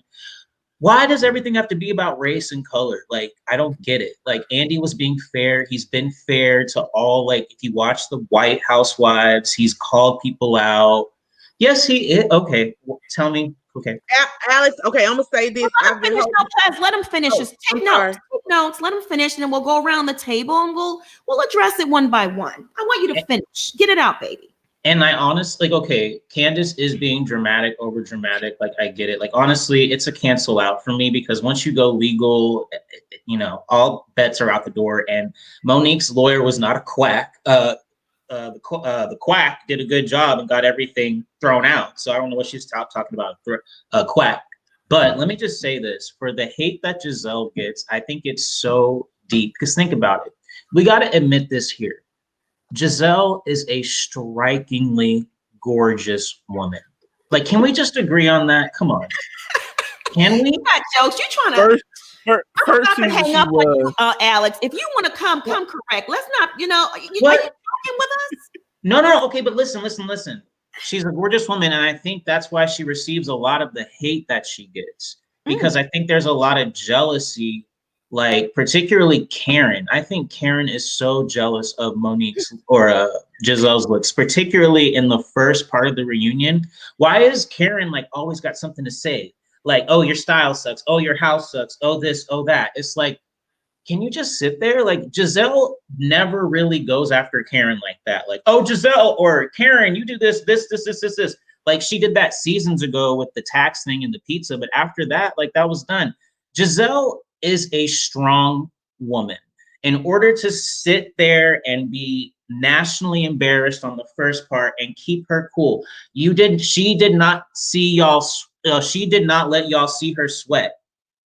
Y'all got to admit that. She sat there. She looked good with them gorgeous eyes, with that good skin. And she looked good. I mean, honestly. And she trolling. you know, but then let me say this too. Like, the whole, like, I don't understand. Monique is saying, like, oh, you talked about my child. But like Andy said, the only reason why we're talking about it is because you brought it up. They didn't air the footage. So I'm just confused. Like, I honestly feel like Monique and Chris blew this stuff up. And it kind of leads me to believe, y'all gonna really get mad at this. Why y'all getting so upset about that particular rumor? A hit dog will holler. Get a DNA test. Just squash the rumors. If people were talking about like my kid and saying like, oh, it might not be my kid. Okay, let me get a DNA test to squash all those rumors and be done with it. All right. So Debonair, I brought you on to, I love So Debonair. He has awesome commentary. Sound off on Alex's comments. What are your thoughts? This is bizarre. I think that Alex watches the show that the people that Candace and Gizelle are fans of, or they get the edited version of the show, because Gizelle may be a beautiful woman to you, and I feel like maybe you're just fascinated by the green eyes and the light skin. But you're in the comments, you're saying that she's 50 years old. Karen's almost 60, and her chin does not sag like Do not compare Karen to Gizelle. Karen is a beautiful woman. She looks like she's younger than Gizelle at this point. She said that she got something done to her nose to make it go her up. Nose, but Giselle doesn't need plastic surgery. Can I jump in right quick before y'all move on? Okay, that's all you can say is her neck, but she's 50. Hold on. Let me say this. You said not to compare. You told him not to compare Gizelle with Karen, but you just made the comparison before when you was talking. I pay attention to what people say. Continue. No, but because like you did. No, like what I'm saying is like basically I think that explains a lot of the jealousy that because I mean, let's be real. Gizelle, like 30, 20 years ago, like she was beautiful, and that stuff makes women jealous. And I think that makes a lot of the viewers particularly like they will particularly go after her, and she's not that like she's just your typical messy reality star person. Like I don't see, oh, she's evil, oh, she's malicious. She's evil. Plaid, I know you have a lot swirling going on in that head. Please sound off on Mr. Look, Alex, comments. I'm trying to give you the benefit of the doubt, but honestly, what you're speaking to is literally pretty privilege. Yes. No one is jealous of Gizelle. Yes, I actually will agree with you. She's a very pretty woman on the outside. Inside, she's a whole hot mess. And so, if you are a person who values someone's spirit and who they are, who they show up to be, that pretty is gonna get real old, which is why she cannot keep a man, which is why every man she attracts drags her through the mud, because she's very superficial. When you talk about being jealous, Karen has a husband that has provided for her for years, who gave her a stipend, who gave her credit cards. Giselle never had that. She's Didn't he still screw her over chasing that. financially with taxes? Ray? No. Those were business taxes. And because Ray had held Karen down for years, Karen was able to use some of her own funds to help her partner But and when her she was teammate. drunk at Monique's house and she was slipping at the mouth, she was basically like, "Oh, my husband, the way he took all my money." She didn't say take all her money. She has She more money, alluded which to is why something she's about still. She finances. has more money, which is why Okay. she's still doing these businesses. But what I really wanted to speak to was you saying, I don't know if you just watched this show or watching in a vacuum against other Bravo shows. Andy Cohen was beyond biased. Like I said before, he was even biased in the whole plot thing, because when you're fair, you show Candace's video, which they were aware of, and you show Chris and Monique's video. You show both. That's fairness. But Now, is it a race thing? Are you guys saying it's specifically a race thing? I'm not. I can't speak to anybody else. I'm not talking about race. Andy was biased in this reunion. Yeah. Based on this reunion, he should not host others. The shows that I actively watch: New Jersey, Atlanta, Beverly Hills. There have been fights, and when I tell you fights, all type of fights on every other show. And there has never been a whole "we at Bravo do not condone violence." They did that with the Kenya and Portia thing. No, they didn't. They did not say those words. And they kicked Portia out. Not only does Bravo condone violence, they reward it. They still actively promote Teresa's table flip all day, every day. That is their claim to fame. Melissa and Joe Gorga's fight at the baby shower with Joe Giudice was before Melissa Gorga got put on that show. They rewarded her with a spot on that show once that fight happened. Portia, I like Portia. Portia has had 3 fights. They have steadily promoted and rewarded Portia. Who else? There are numerous instances where Danielle Staub. I'm cool with Danielle. They keep asking Danielle Staub back over and over. When the ratings get low, they go right back to Danielle Staub to get them back up for Real Housewives of New Jersey. So for Bravo to sit there with their sanctimonious attitude, Andy Cohen, and say, with this so-called black friend, this just so happened to be black franchise, that's where they draw the line, and we don't condone violence. No, sir, no, ma'am. That's why I am saying Andy is biased and needs to be removed. He showed his complete butt. They were not fair to Monique in this situation. Candace had a lot to play, and they did not go at Candace's neck. Andy is a gay man.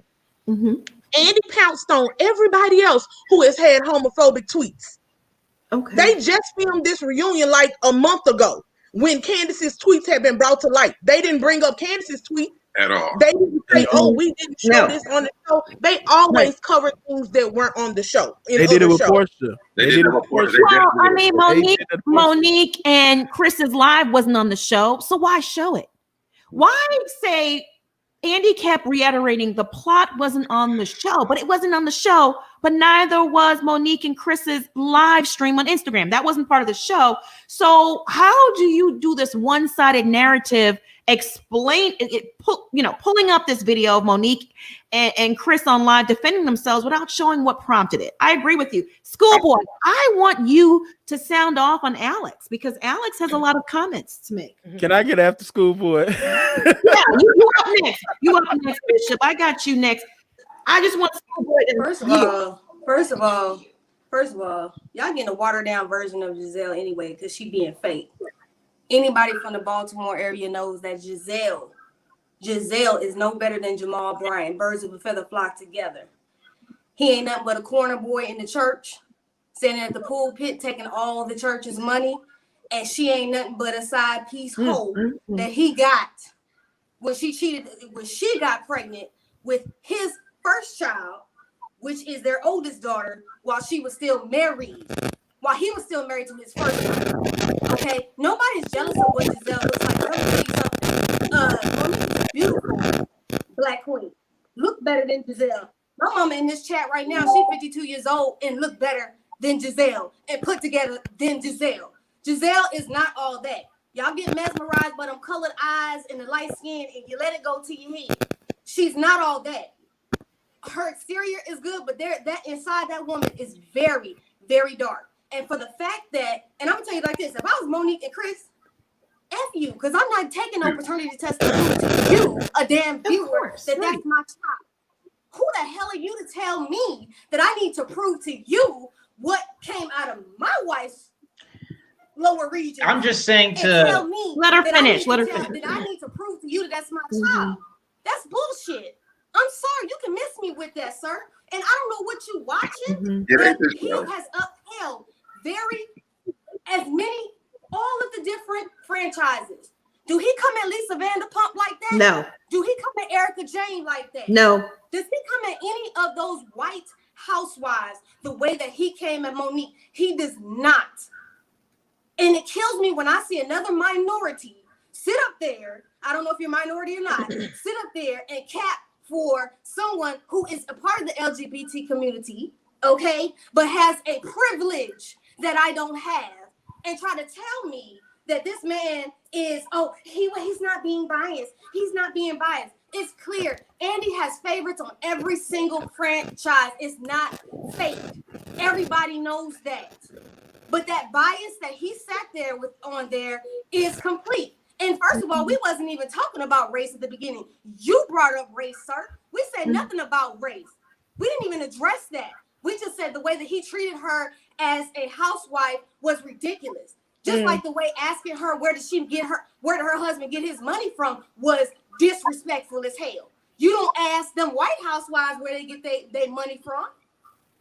Put some respect on that woman's name and stop disrespecting her like that, because y'all are so caught up drinking the Kool-Aid. Reality TV ain't real, sweetie. It's not real. A lot of it is fake. Bishop, sound off. Can I hear his response first? Here, let him respond. I want to hear him respond to the schoolboy right quick. Alex, what's your response to all of this? It's not personal to Monique. Andy, like you said, has favorites from each franchise. Okay. So yes, he clearly sided with Gizelle and Candace because, Andy, he's like, oh, I don't condone physical violence. Oh my gosh. So I don't think that should be surprised. Now, the only white housewife show that I've ever watched is Orange County. And I mean, I don't really see a difference between the way he treats Atlanta, Orange County, and Potomac. I mean, he has his favorites. Clearly somebody on Potomac likes Monique because they corrected a lot of the stuff he was saying. So it wasn't, you know what I mean? But I don't know. And then also, it's not like proving to me about like the baby. Like, I'm just saying, like, if you have an opportunity to squash something and dead this conversation, I would, just to be like, look, seriously, but then you're always gonna like have that doubt. Because for me, I'm looking like, why are you getting so upset about this? Like, oh, come on. You must not have any children. I don't. Let me tell you. By the way, I just want to say the difference. You are looking at this whole situation, Alex. I don't mean to cut you off. Through the lens of a very young man. You look like you're in your early 20s. You look Hispanic. Are you Hispanic? No, I'm African American. I mean, I have like a little bit of like white in me. But okay, so you're black. Okay. I don't know if you can maybe the hair shows it. Oh, yes, okay. I see it now. You are black. Okay, I thought you were Hispanic. I couldn't tell at first. So you're looking at things through a very, very, very young lens. I'm a parent. And let me tell you something. I will go to jail for 100 years for my kids. You can do whatever you want to me. You can say whatever you want to me about me. But once you mess with my kids, listen, I'm going to get my guns, my physical guns, the Glock. But she wasn't messing the with the 45. kid. I'm going to get the guns. Okay. Don't. She was mess talking with about my- her let me child, finish, but she honey. wasn't- Don't mess with my children. And that's where Monique and Chris Samuels were coming from. Yeah. They don't care what you say about them. But once you brought their children, and listen to me, they're not going to prove anything with the DNA. F Gizelle, F Sharice, and all those people, they know that's their child. They don't have to prove anything to you and the onlookers with a DNA. How disrespectful is that? That's very disrespectful. I'm not trying to be disrespectful. I'm just saying, like, you know, I don't know. For me, if there's a rumor about me that I know is false and I can dead the situation, I'm going to dead it. That's just me personally. But these people don't have it. They're not assuming this, because if you go back and you actually look at the situation, Gigi, who was spreading this, never said anything about the baby not being Chris Samuels. Giselle put that spin onto the situation. Her and Sharice did that. And if you go back and you listen to the interviews that they did on YouTube, no one ever reported that she said that. They just said that they were getting, that the trainer was getting close to Monique and that he kind of after her. It looked suspicious, but it was never a paternity thing about the baby not being Chris. But Chris brought that up, like when she went to the house and But Chris Candace, was like, "Oh, he looked like my baby, don't he?" That was a lie created by Gizelle. Everybody says that. Yeah, I mean, Black, white, it's on Asian, camera. everybody They said, put it on don't the reunion. this baby look like me? And a lot of dads like to have that kind of thing over the mom. Like, he look like me, don't he? He look like To me, it said he's trying to prove something like, see, these rumors are messed up. He looked like me, don't he? But that's To the me, approach, that's how it came that's the approach that you took from hearing it because you're on the side of Gizelle. In reality, this happens every day to a lot of us. If I go home, I live in Atlanta, my family's in Ohio. If I go home and my dad's friends, I meet them, he's gonna say, my son look just like me, don't he? Period. Like that was not an innuendo to say, oh. I feel like that's what my mom would say. I don't think like he would say that. And dads, we hear it all the time. And this is not just a Black community thing. This is just a parental thing. Yes. Parents say it all the time, Alex. You're young, sweetie. You're wet behind the ears. You're not I'm used 27 years old. Black don't crack, and I'm 27. So, how old is Candace? Candace, She's what, 33. She's the same age as me. But she acts like mentally she's 16.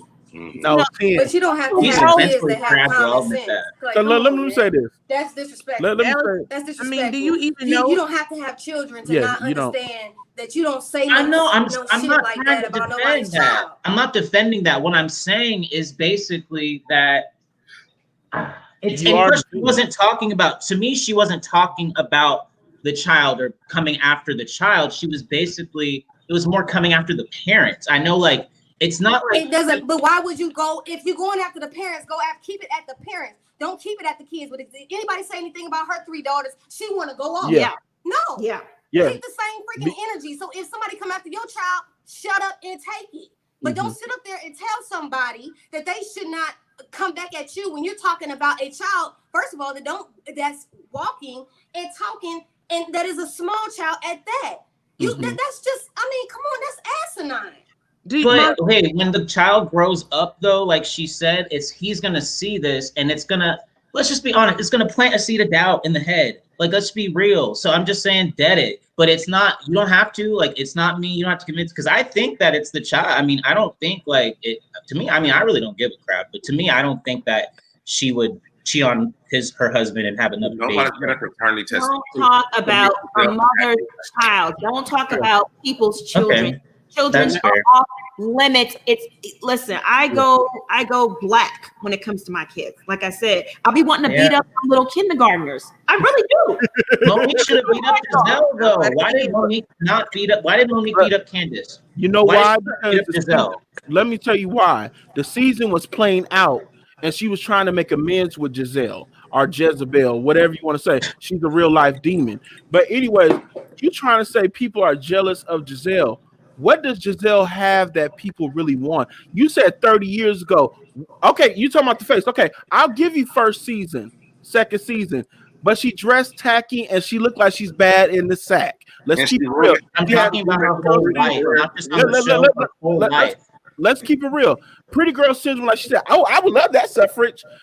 I'm gonna keep it 100 with you. Let's keep it all the way 100. She want to know why she can't keep a man behind her. I got a question. She thinks. Oh, go ahead. I'll let you go ask a question.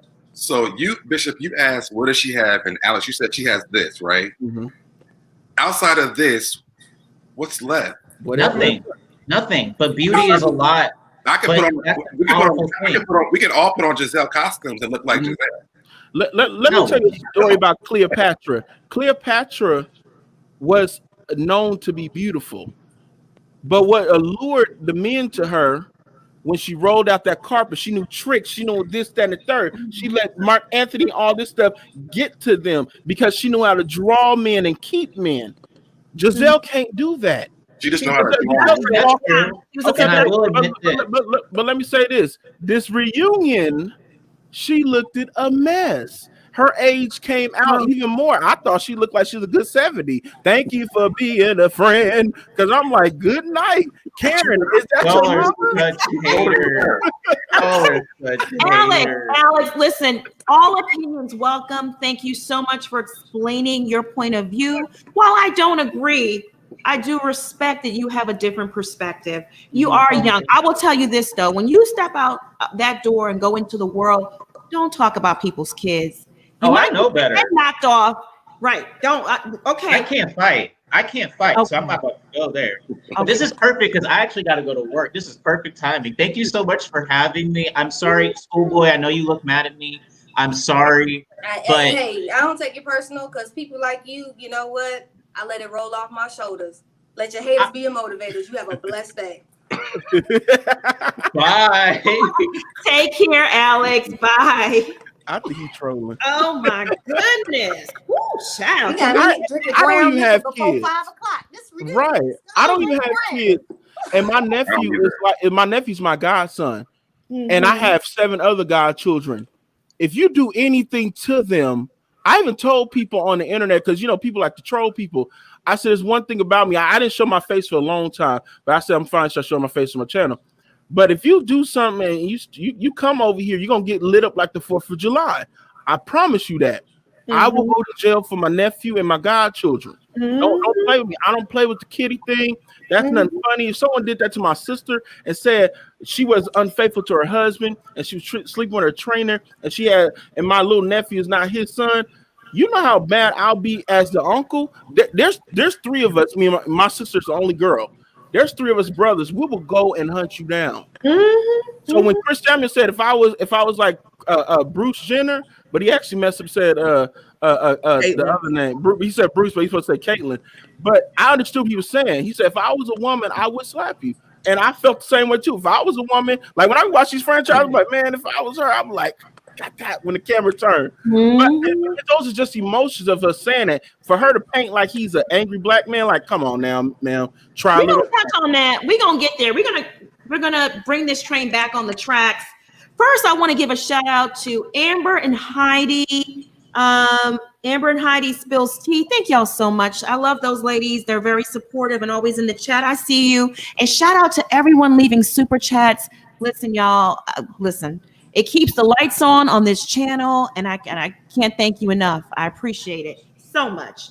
Let's bring this train back on the tracks. We got derailed a little bit with Alex and his shenanigans, didn't we? Oh my goodness.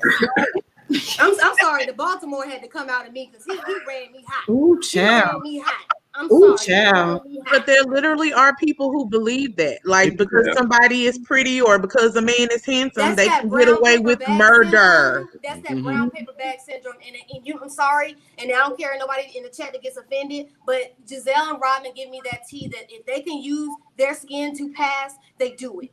Yeah.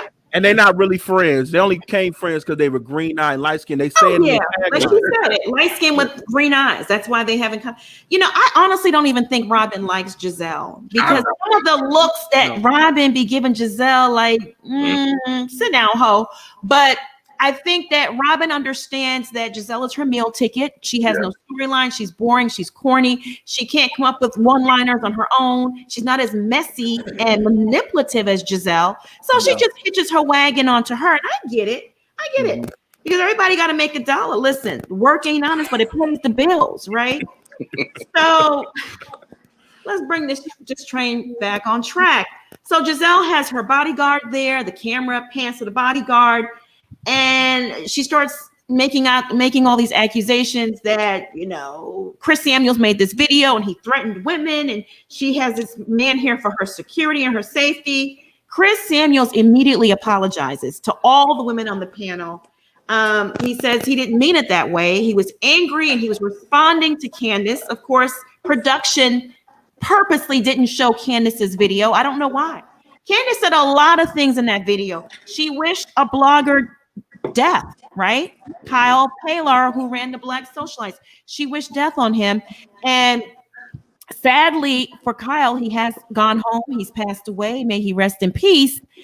And, you know, Candace needs to watch her words. She does. So they didn't, I guess, I don't know. The network is protecting Candace. I don't know why. But Chris apologized. Then the exchanges get a little heated when Chris Bassett accuses Chris Samuels of supporting a blogger, which was Kyle, that went after his children. All Kyle reported was, you don't pay your child support. I mean, how is that attacking your children when you don't pay your child support? Those are public records, they're court documents. And if someone posts that you don't pay your child support, that's not attacking them. I thought it was pretty sick. I thought it was pretty low down and pretty dirty of Chris Bassett to attack someone that's no longer here. Where is your humanity, Chris Bassett? Shame on you. Shame on you for doing that. That was a low blow. But, you know, him and his wife, that's what they do. They take low blows, the Bassets. So Chris Samuel stands up in a moment of frustration, and Gizelle immediately yells out for her security. And he looks over at Chris Samuels and he goes, nah, B, you got this one. I'm good. He's like, y'all can keep that. I'm not doing nothing. And we got people joining the chat. So then Candace cops to the plot, I guess, by stating that she met with Robin and Gizelle for dinner after Andy Cohen's baby shower. And she wasn't calling it a plot at the reunion. She called it a discussion. And they discussed the paternity of Monique's baby, but they're still not calling it a plot. You know, they're kind of summing it up to some gossip mess, okay, which was the plot. Ples, sound off on this. You know, we went through it with Schoolboy. The bias was at an all-time high. The deflection was at an all-time high. The insult on people's intelligence was at an all-time high. And you could never play on my top like that. I understand why Monique and Chris were mad, because if it's just like if I'm in a relationship with a dude, I already know you did it. Don't come in here lying. If I ask you the question, answer the question straight. Do not lie to me to my face and try to gaslight me and say that this didn't happen. It's all in your imagination, when we have video evidence that it happened. Like, that was the extreme of gaslighting I've ever seen, if I've ever seen it before. For them to play Monique and Chris's response without the original, and I liken this to, I know we don't like to bring it up, but R. Kelly, right? People heard about R. Kelly for years. Oh, heard. We know what's been going on. We've heard it. We didn't really want to pay attention to it. We like his music. We heard it. But when that documentary came out, it was on video. You had faces. You had names. You couldn't deny it anymore. Candace, Gizelle, Robin could not deny that video. And that is the impact that not playing that video played. It allowed people like Alex and all these other supporters to say, oh, but it wasn't really a plot. No, Candace admitted to it. Candace is a kid and always tells on herself. She gives people the ammunition. No one would know that you hate being called a princess if you hadn't told them. No one would know your mama pays all your bills if you hadn't told them. No one would know that you're a spoiled brat if you did not tell them. You keep telling on yourself because you like attention. That was the whole reason why she did that live with them ugly butt filters. And they still did not bring that to forefront and vindicate Monique and Chris like they should have. Right. Like, Bravo should be ashamed, y'all. I'm sorry. Like, that was trash. It was an angry black man narrative for me. How dare you, Gizelle, you light-skinned, green-eyed bandit, try to portray this honest, hardworking black man that loves his family in this light as an angry black man. How dare her? And then it was a setup, right? Because she had it all in her mind. That was her whole entire reunion agenda or itinerary. Monique came with a binder full of receipts. Gizelle thought, I can coast through this one. I'm going to bring security and just sit here and be sitting pretty. As she thought in her mind, she was sitting pretty, but she damn sure wasn't. She was sitting ugly. And have this security guard here and pretend like Chris Samuels is this big, angry black man that's going to attack me. I was disgusted by it. Bishop, sound off. I felt like when they finally got confronted, who said that? Who said that? I don't know who said that. And I'm like, your friend told on you. Your 10-year-old friend who got trapped when she found out her dad was cheating on her mama and had a baby before they got married. She had got Arrested Development at 10. So she's not 15, she's 10 years old, y'all. And like what you said, she likes attention like a 10-year-old does. My little 4-year-old nephew does that. He tells on himself because he wants that attention because he's the only grandchild. So, for her to, act crazy and them bastard hounds, they get on my nerves.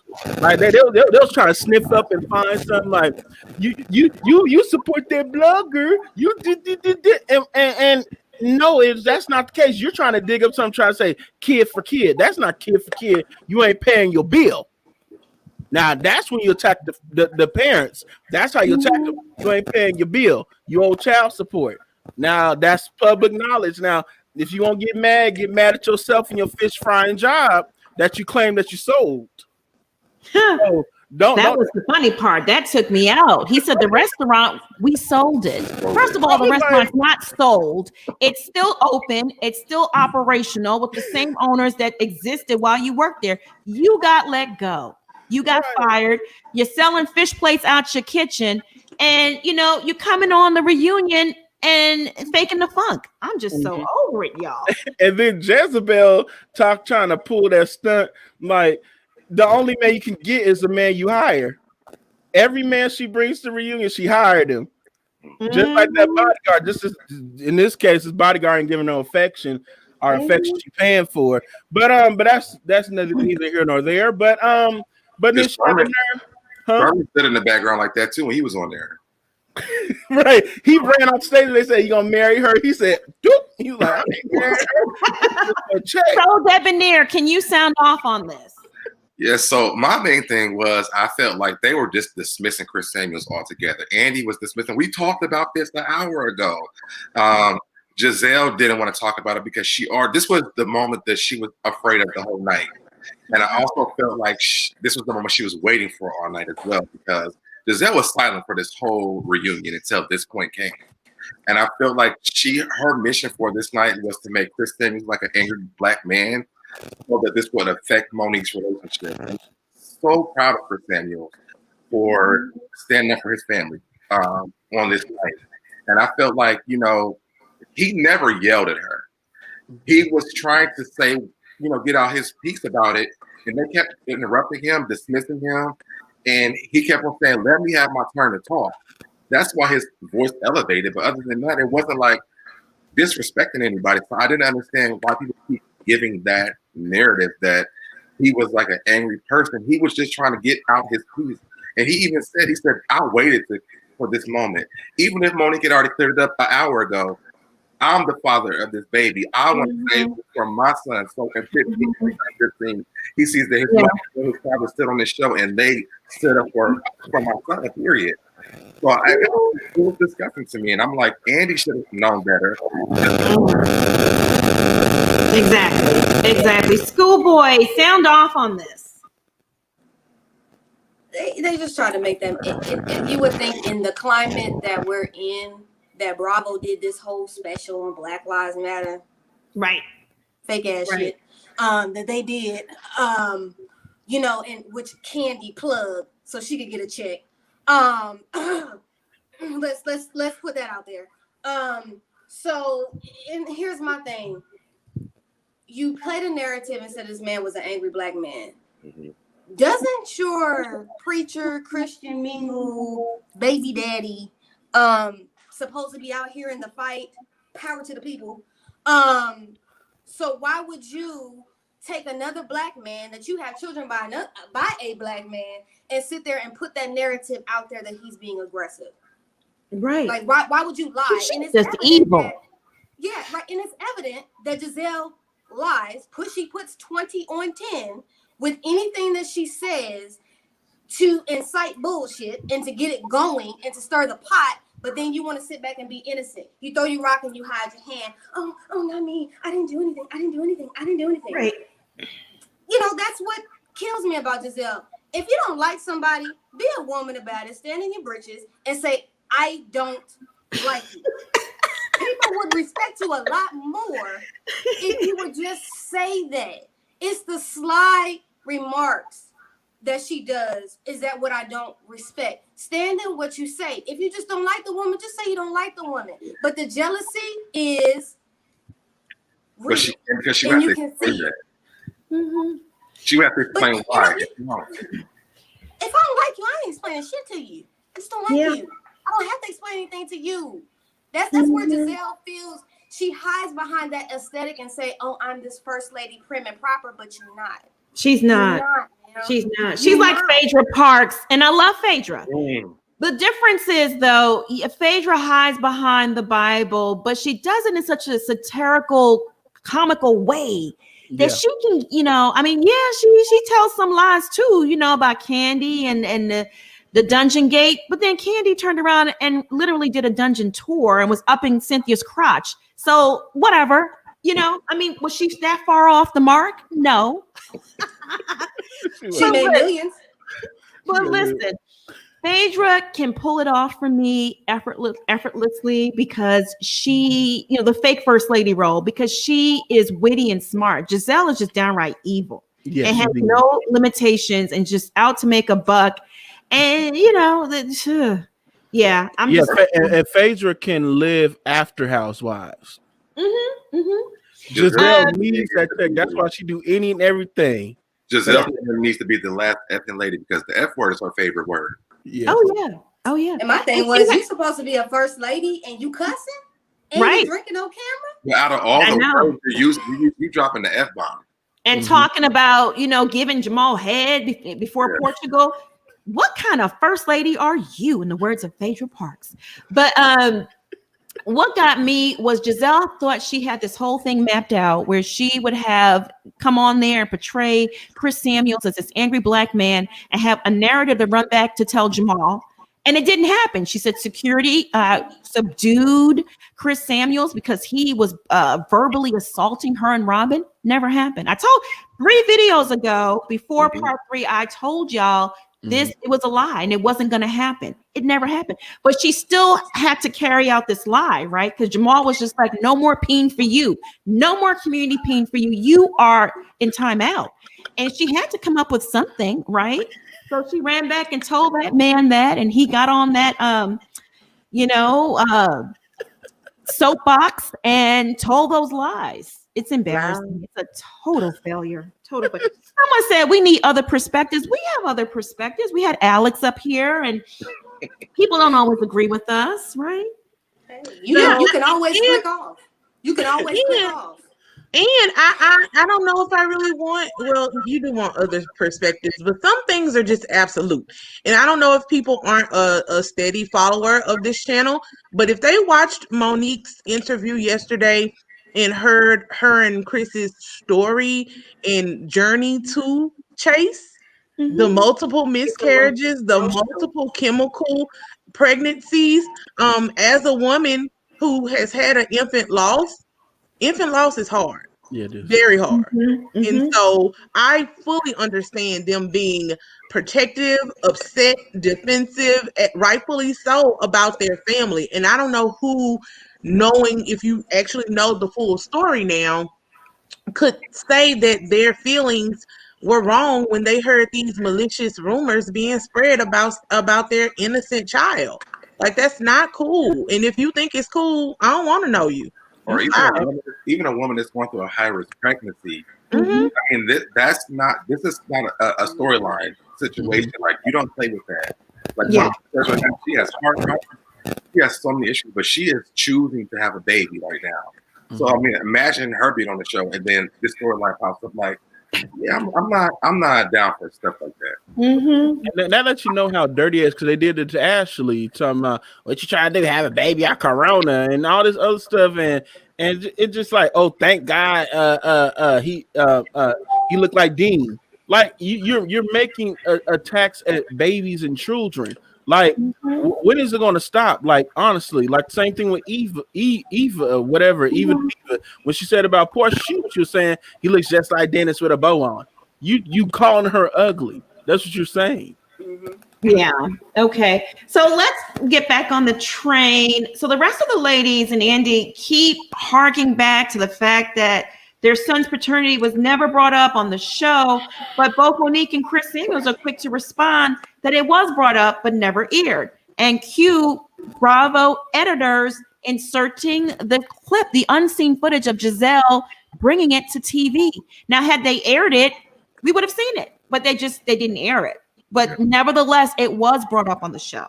Unlike Chris and Monique's IG Live, that was separate from the show. Gizelle actually brought that rumor to the show, and there was no denying it. I know she looks like a complete fool. She limited her comments on social media as well. He asked both Candace and Robin if they ever brought it up on camera, and everyone said no. Gizelle denied it. Everyone denied it. Giselle then spins it into this long-winded tale about how Monique and Chris brought it up when she went over to their house before Newburgh, and Chris mentioned, "Doesn't my baby look like me?" We've covered this. Andy then changes gears to Juan Dixon's proposal. Nobody cares about that. Chris Bassett rather concisely sums up exactly why Michael is so off-putting, and why he justified physically assaulting Michael, basically. He explains that if he had a problem with Michael, he would have opted to discuss it later. Yada. We all saw that go down at Robin's engagement party. Michael was drunk and in his feelings that Juan actually proposed to Robin, and he got a little heated. He got a little excited. We understand, his heart was broken. We get that. Andy asks the Chris's if their wives will ever be able to mend their relationship, and they're like, listen, at this point it won't happen. Then Chris Samuels smoothly walks off set, and he turns to Gizelle basically and says, "I release you from it and I forgive you. Hurt people. Get some help. I'm out." And that's a wrap, folks.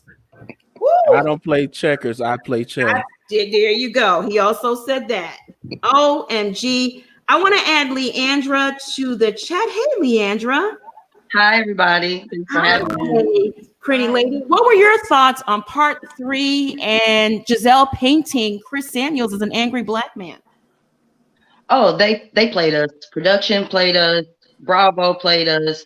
Andy played us. Gizelle played us. Candace played us. Robin, nobody cares about. Wendy, nobody cares about.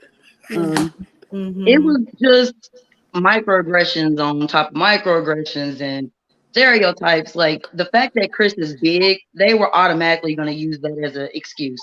Oh, this big black man. Like, how can y'all say, "Oh, we uplift women," but you tear down your black men? I don't understand this. Aren't we all a family unit? And Gizelle is just basically trying to cover her tracks. Everybody knows she's not first lady material. She's definitely the last lady of anything that I can even think of.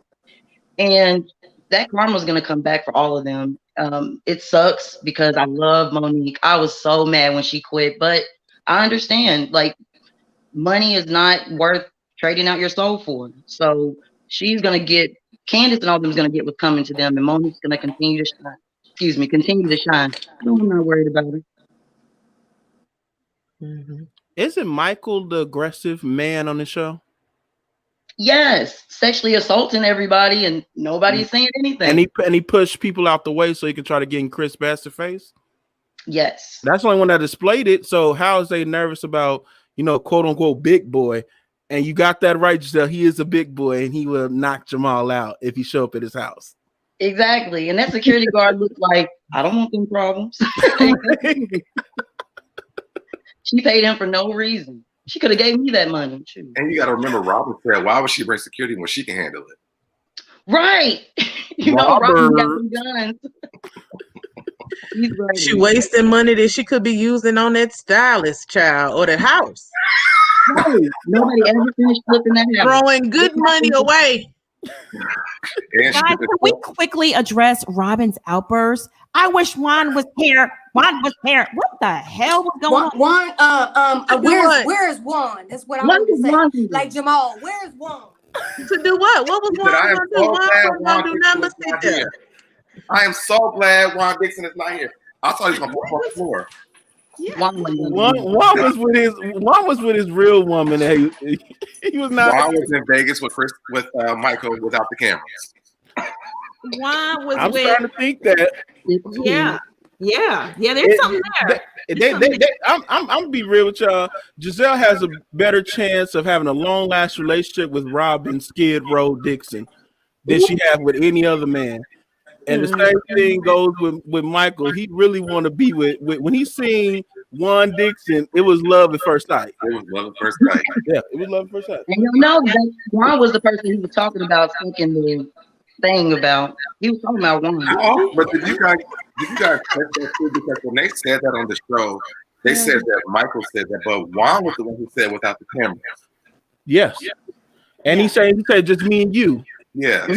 Just me and you. Was it me, or did we all feel the sexual tension in between that? Something weird. And Juan was trying to shut him down and quiet him up, like, yeah, just me and you. Yeah. Okay. All right. Thank you so much. Thank you so much, Leandra, for joining us. You have a blessed day. Bye. You too. Love y'all. Love you too. All right. You know what? Chris Bassett went around the room and said how everybody had issues with Michael. He never mentioned Juan. And Chris and Michael knew in his heart he would never marry Robin. Like he just knew for defensively, like he don't like her. And I'm like, I wanted Karen to drop that T. That's what I wanted. Right. Karen to just boom, just shots fired. There's something there. I've asked around and everyone's tight-lipped. And you know I got some good RHOP sources now, right? Everybody's like tight-lipped. They didn't know, it's nothing. It doesn't exist. They was just like, on to the next topic. Right. If they would be honest, that would make a good storyline. And it would be real. Their last leg for the spicy. I would watch it. I'm like, okay, Monique is off. Y'all telling the truth now? Okay, I'm watching. Hey, Nikki. Hello. Hey, girl. Hey, Nikki. Hello. Can you hear me? Yeah, okay. What? Yeah, the thing about Juan and Michael, which seems kind of weird, I think that Juan know that Michael got a thing for him, and he probably low key on it. I think he might be getting a little money from Michael, and that's his little side piece. So that's how I feel about the Michael situation. My biggest upset that I have on the show with Andy is the fact that he never held Gizelle to the fire. And I know that's his girl, and I know, but at some point you gotta let the people see the truth. you can't keep covering for her, you know what I'm saying? Everybody got their favorites, so they're gonna ignore the truth anyway, but it still would be nice to hold her feet to the fire, and I like seeing her squirm. Yeah. Oh yeah. She needs to. They got to come with it next season, because if they want people to tune in, they need to really hold her feet to the fire. I totally agree with that. And I mean, the thing was that was like one of the first episodes where they ever shut her up. I mean, they literally. I mean, she couldn't say nothing. Stuck as hell, just stuck. Oh man, it was ridiculous. And she should have that money that she spent on that daggone security guard and got that neck fix. Yeah, pick up the neck, pick up the last neck. Yes, child, we need it picked up. Andy is trash. Next question. Ooh, child. That was one of Jamal's members. That was one of Jamal's members playing as from Empowerment Temple, playing as as security. That wasn't no security. It looked like it. It looked like they found him in the parking lot. He did a transaction like Phaedra out the glove compartment. He was looking like he had that look on his face where she was like, security. He was like, I want no smoke. Like, no smoke. Look, he pulled the Porsche. Who said that? That man was a lineman. She like, my husband paid for you. Yeah, I'd have sat right on down. He was not budging from that corner. Oh, tell me about it. Listen, y'all, I got to do a little housekeeping. We have over 4,000 people on this live right now. I need y'all to subscribe to the channel. I have a goal. I'm going to be announcing, I guess maybe publicizing how many subs I have, which aren't important, right? We're all here. We're family. We have fun together. But I will publicize it soon. But I have a goal. I need y'all to go and hit that subscribe button. If you already subscribed, bang that notification bell. And every one of y'all, every last 4,000 people on this live, hit that like button, please. Please. And when I get to my goal, I'm doing a giveaway, by the way, too. So we're going to be dropping them cash apps and doing a giveaway. We're going to have a celebration. Oh, and also where the money reside, Monica? Child, yes, baby, where the money resides. Love me some players. And also, too, we are going to address teacups. This is serious, y'all. We having a family meeting now. We really need to address Andy Cohen separately from this recap. He is being dragged from here to Kingdom Come all over social media. He has turned off his comments.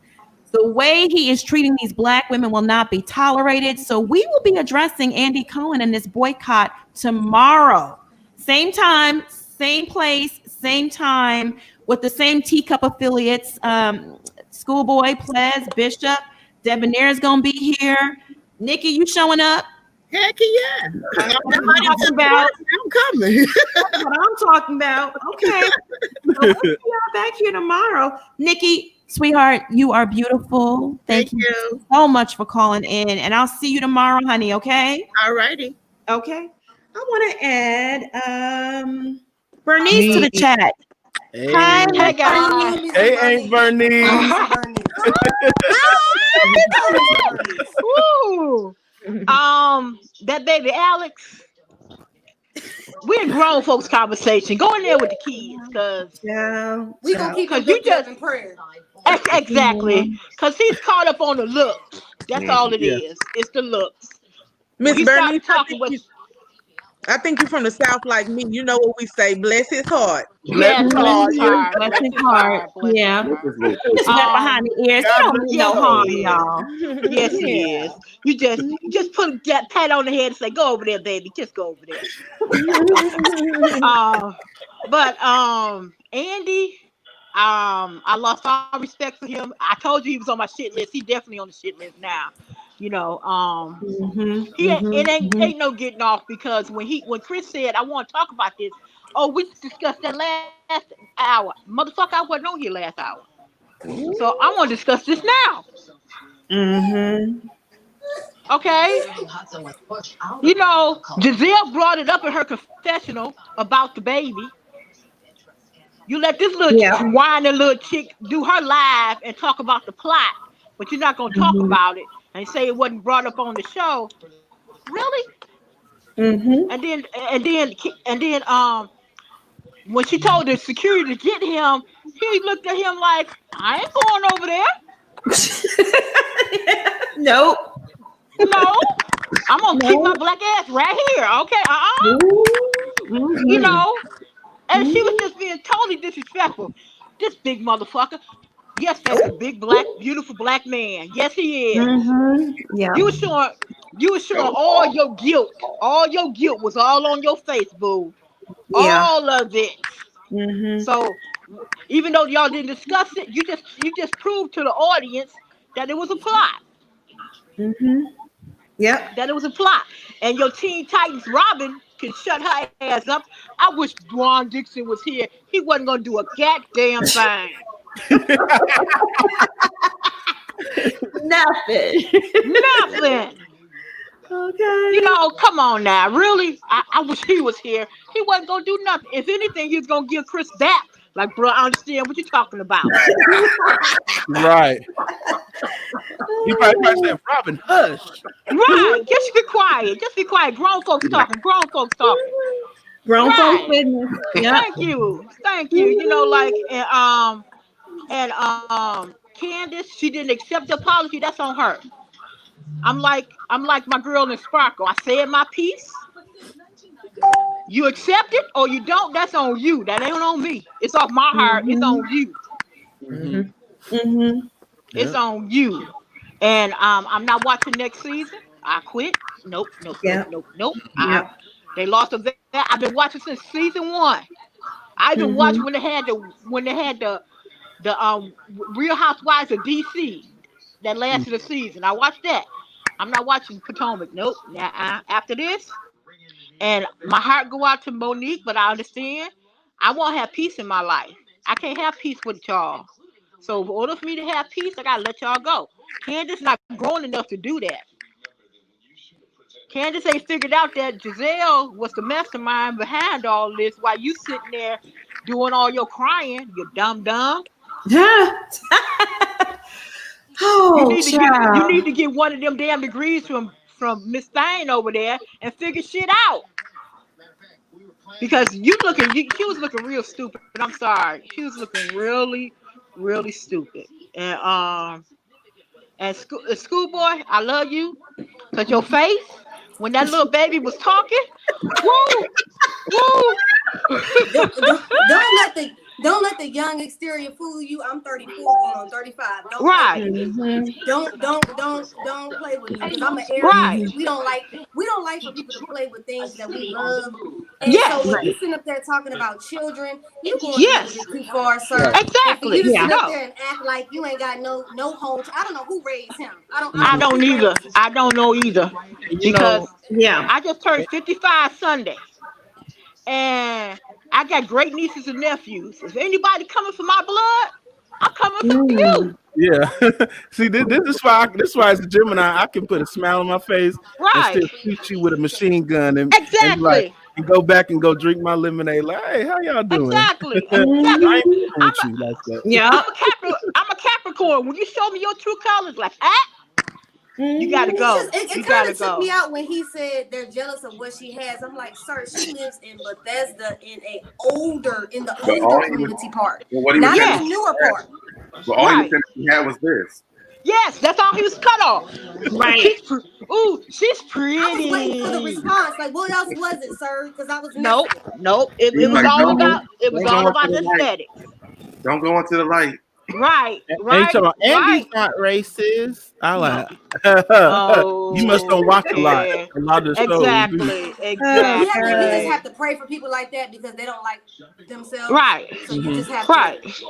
Andy may not be racist, but he's an elitist. Okay. Yes. Exactly.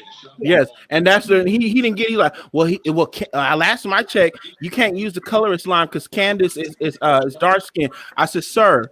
She plays the white girl on the show. She's the parent of the cast. Yeah, she's the white girl of the cast. Yeah, and even Ashley's half white, so she's playing that role. Hello. Well, see, the black came out of Ashley when she told Michael to get his ass up in the car. The black came out. Her mama came out. I seen her mama. I was like, go ahead. Yeah. For a minute. You was like, damn. Okay. Get your ass in the car. Yes.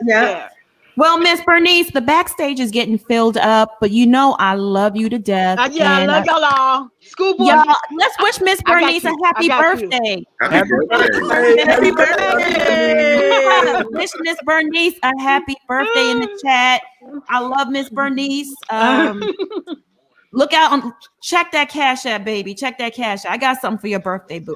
Because you know I love you from Miss Bernice. Okay, thank you. You're welcome. And happy New Year. And we'll see you tomorrow because we're gonna be back in tomorrow. Oh, duh. I got my wine. Hello. Ooh. I love you, Miss Bernice. Bye. Okay. Bye. Bye.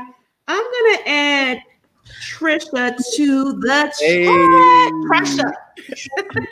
Hi. Hi, honey. How are Hello. you? I'm well. How about yourself? I'm so happy to be on. Okay. So, part 3, the gaslighting continues. It just continues. Giselle said in her confessional she was having an affair and Big Boy found out.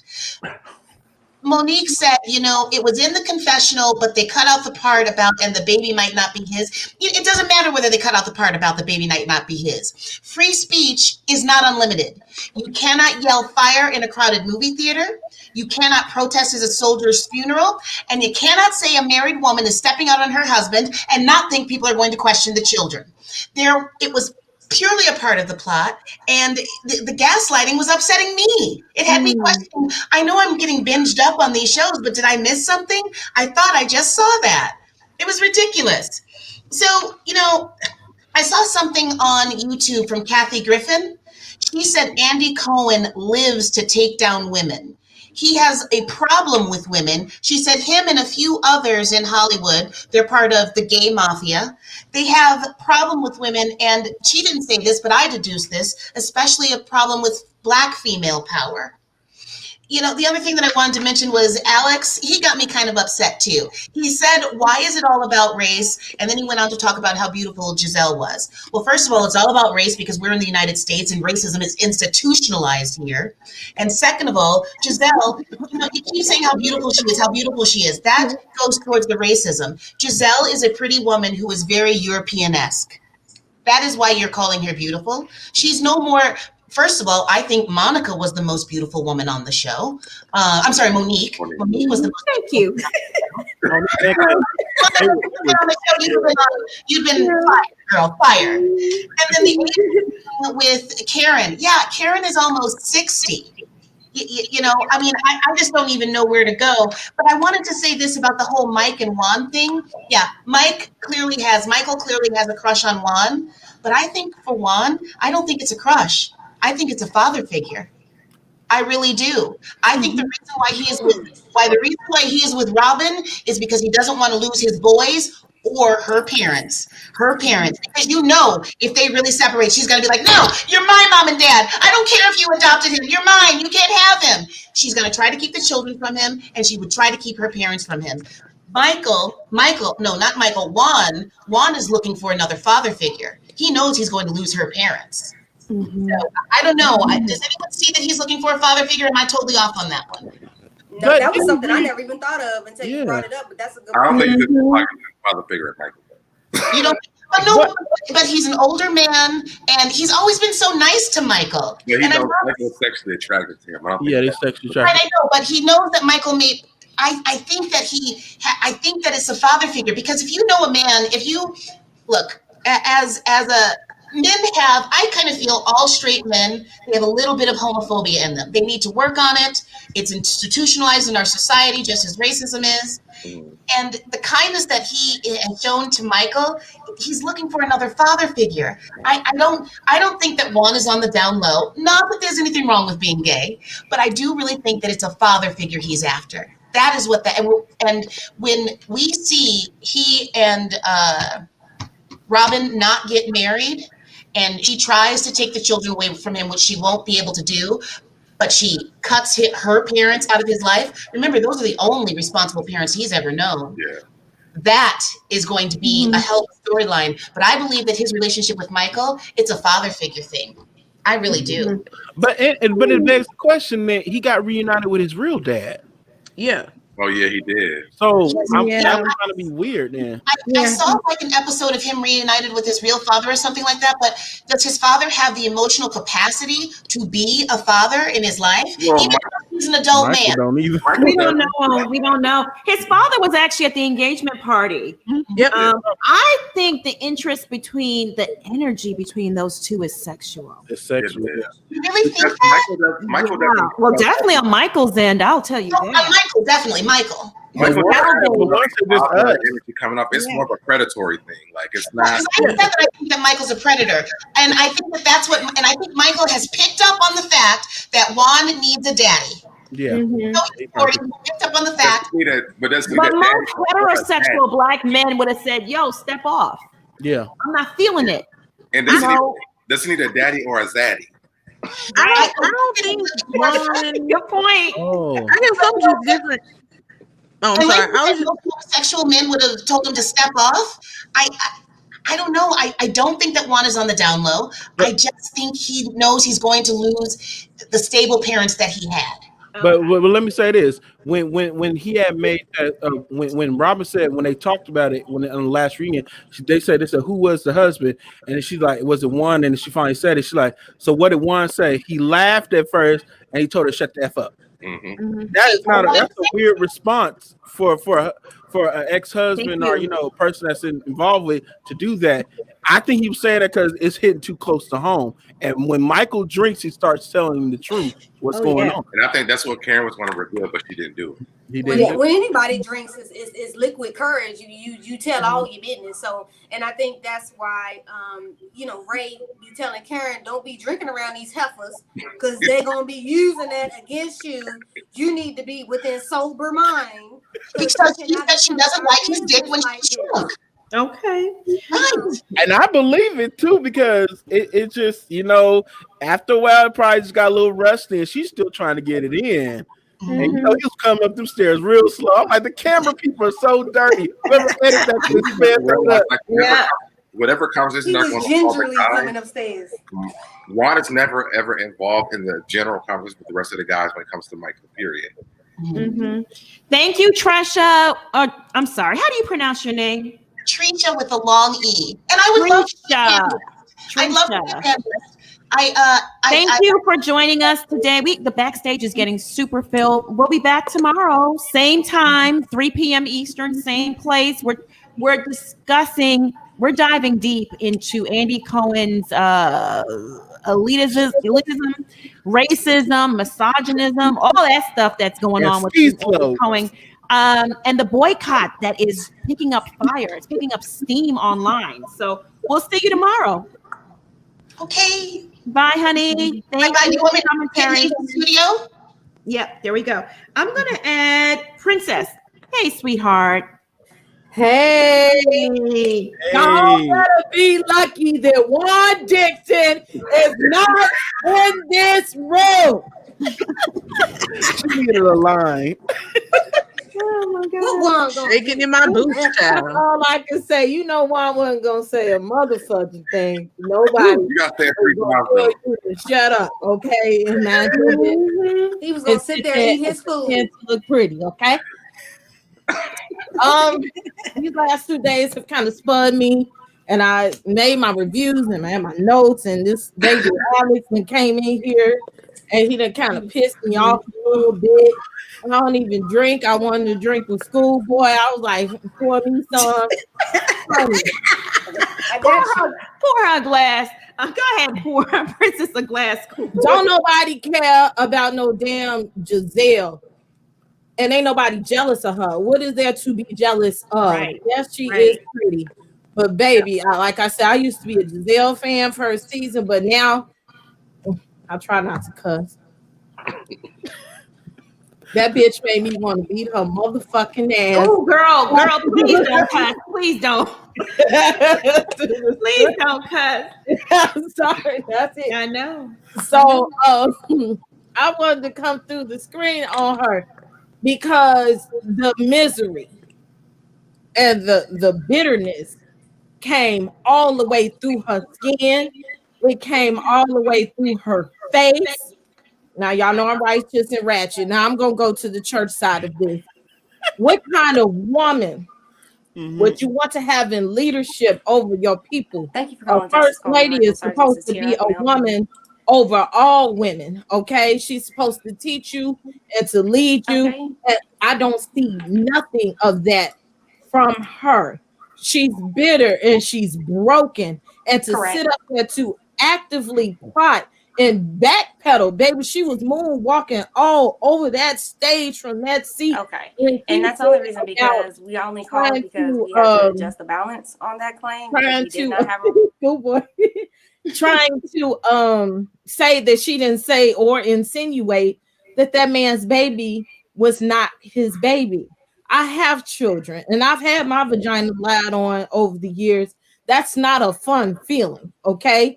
And when it comes to black men already having a propensity to not be fathers in the home or not to be parents, to sit up there and put that to put that on that family, and he's claiming his children, he's claiming his wife, he's claiming to be a good man, and she sat up there. That bodyguard was not going to do Nathan, okay? She was not scared, because if I was scared, I would have told you to take me back to my hotel room when you bring this man out. Don't have this big ninja about 7 feet tall next to me, across the room from me, because I'm scared, okay? Half of you was not scared. You wanted to paint a picture. Not only did you help paint that ugly picture of Monique, but you wanted to paint that picture of Chris Samuels. And I'm glad that neither one of them broke that day and let her get the best of them. But you saw all the ugly when she started cussing and fussing and drinking. We was like, okay, Gizelle, now this the real Gizelle that we needed to see, that we needed to know who it really was. Okay. And that's Candace. I never really get into Candace too much, but my name is Princess. It's for a reason. I didn't just take that name, it was given to me. You don't want to be called Princess. I'm a whiner. I'm a Gemini. I will flip on you and you get on my nerves. They know when I get to not wanting to do something, I'm going to stomp my feet. I'm going to have to do. And so they like, okay, Princess, I'll sit over there in the corner. We're just going to let you have your way. She is used to having her way. And so she has become a Karen. Why? Because her mother is a Karen. She raised her around white Karens all her life. So she knows how to play the Karen part. So she wanted to go into this black community and be the Karen, and they wasn't having it, okay? And so she got her just desserts. You can't be walking around here as a black woman calling other black women hood rats and thoughts and this and that. That's an insult. You know it's an insult. You know what you're doing. And these are thoughts of the Vella. Princess AV, House of Princess. I believe she has some type of borderline personality disorder aside from being bipolar. Something is wrong with that girl, and she is hurting. Okay.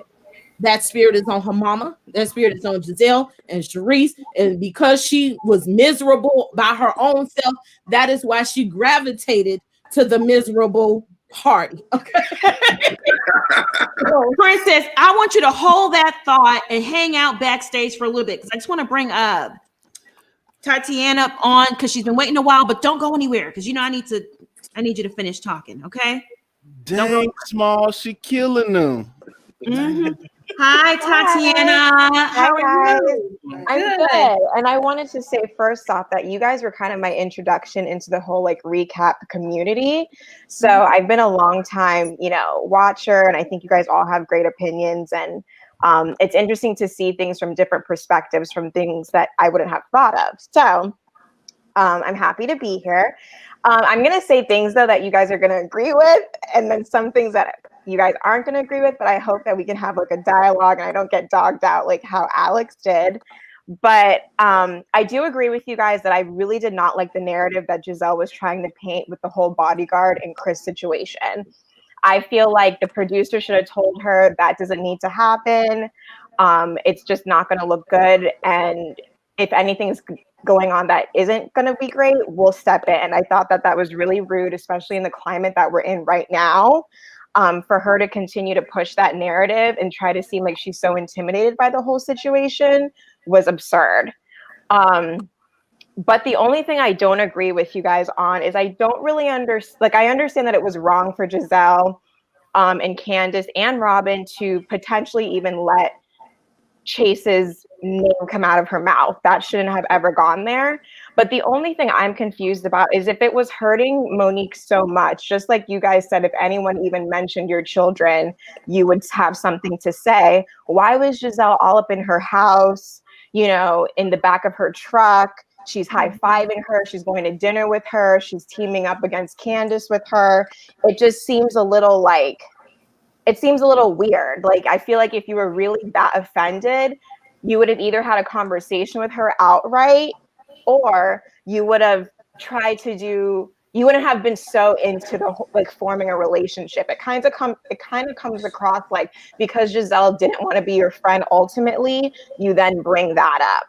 Or when people are like, why did you beat Candace? Instead of just saying like, you know what, I snapped and it happened, she then tried to say, well, she was bringing up the rumors behind the scenes and you guys didn't know that. So I think that as a viewer, sometimes it can be a little bit confusing, not understanding when the line was exactly crossed.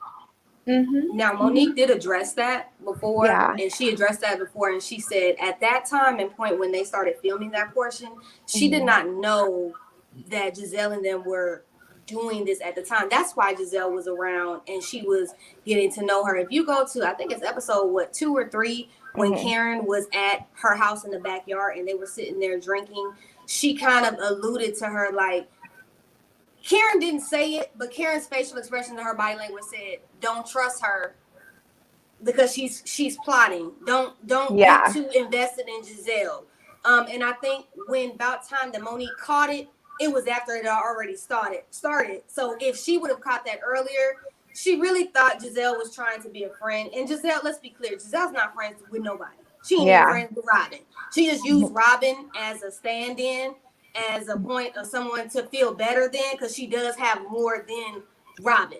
So, but she did address that.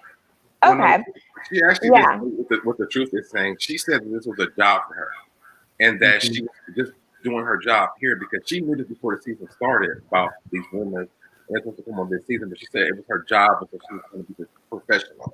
And just Monique also addressed it yesterday in our exclusive interview extensively. She went into detail about that too, as well, Tatiana. You can check that out. I watched it yesterday. And she said that she was really trying to prove herself.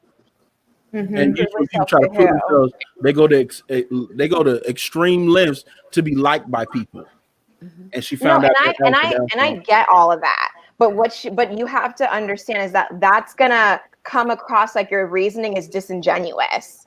Like I feel like sometimes Monique tries to act like she doesn't understand where the flack is coming from. That's where the flack is coming from, because it comes off as disingenuous. When they wanted to be your friend, you're willing to let it slide. But now that they don't want to be your friend, you need to come up with an excuse. And as far as Candace, do I think that Candace should have taken it legal? No. Do I think that Candace can say things that can be biting? Wait, do you have something to say, Debonair? I was going to ask the question. Go. So do you work for yourself or do you work like in a public place?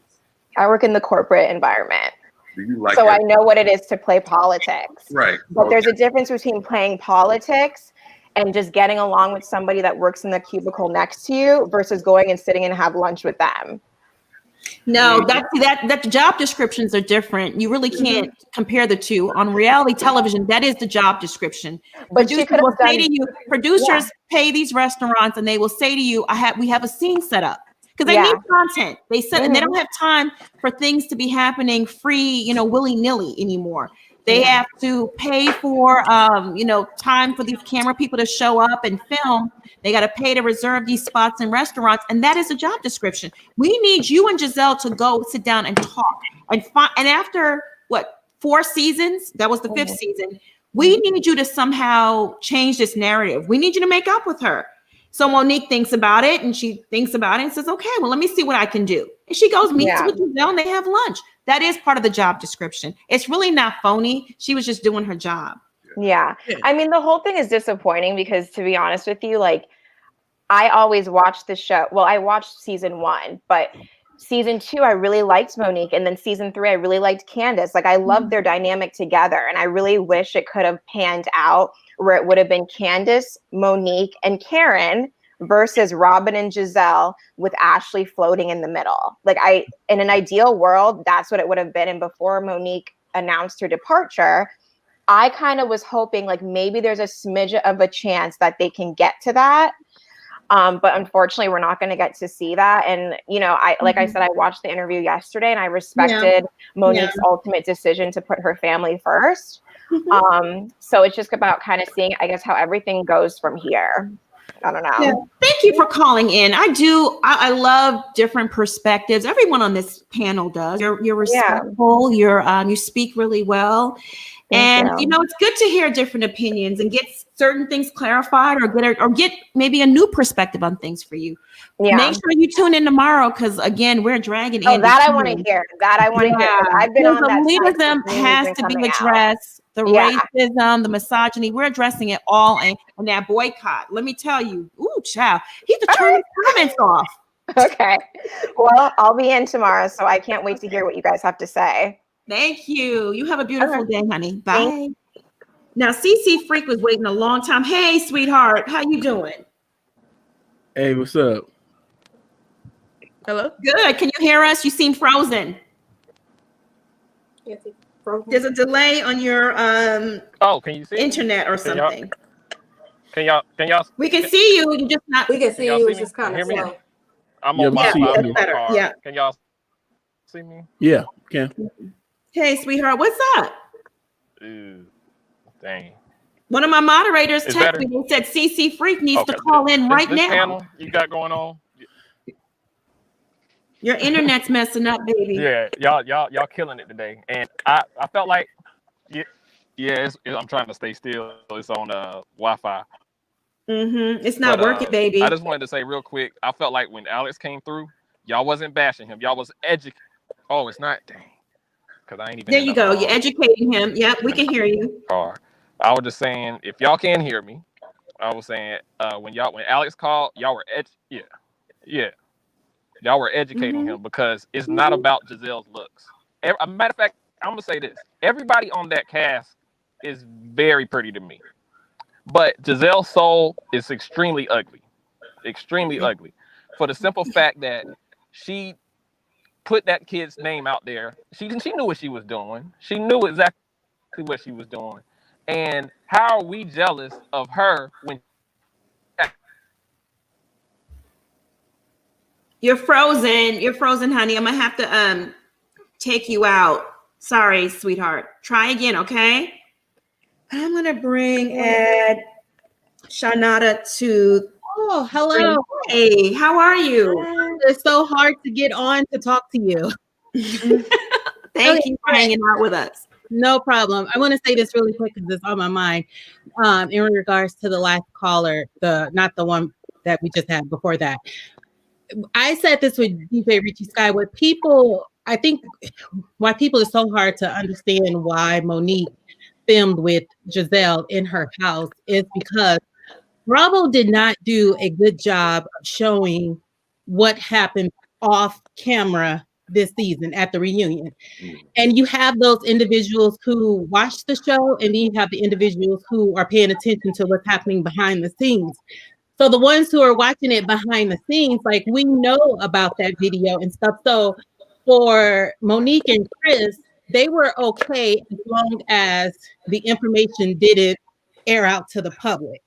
But once Candace made her live and she talked about the plot, it changed, what happened. And then too, I saw that people were saying, well, Chris brought it up to Gizelle when Gizelle came to their house. What Chris did is what you do when you know that somebody's been talking about you, you let them know, like, I know what you said. So that's like an inside thing, just between you and that person. So nobody still would have known what he was referencing if Gizelle would never have shared it with Robin on camera, and if Candace would never have made her live. Absolutely. Gizelle got jealous. Got insulted when Chris called her on it. Chris politely, pettily, I might add, put her in her place. And so she has to go back to Robin with this whole, how dare he? Yeah. No, he did what he should have done.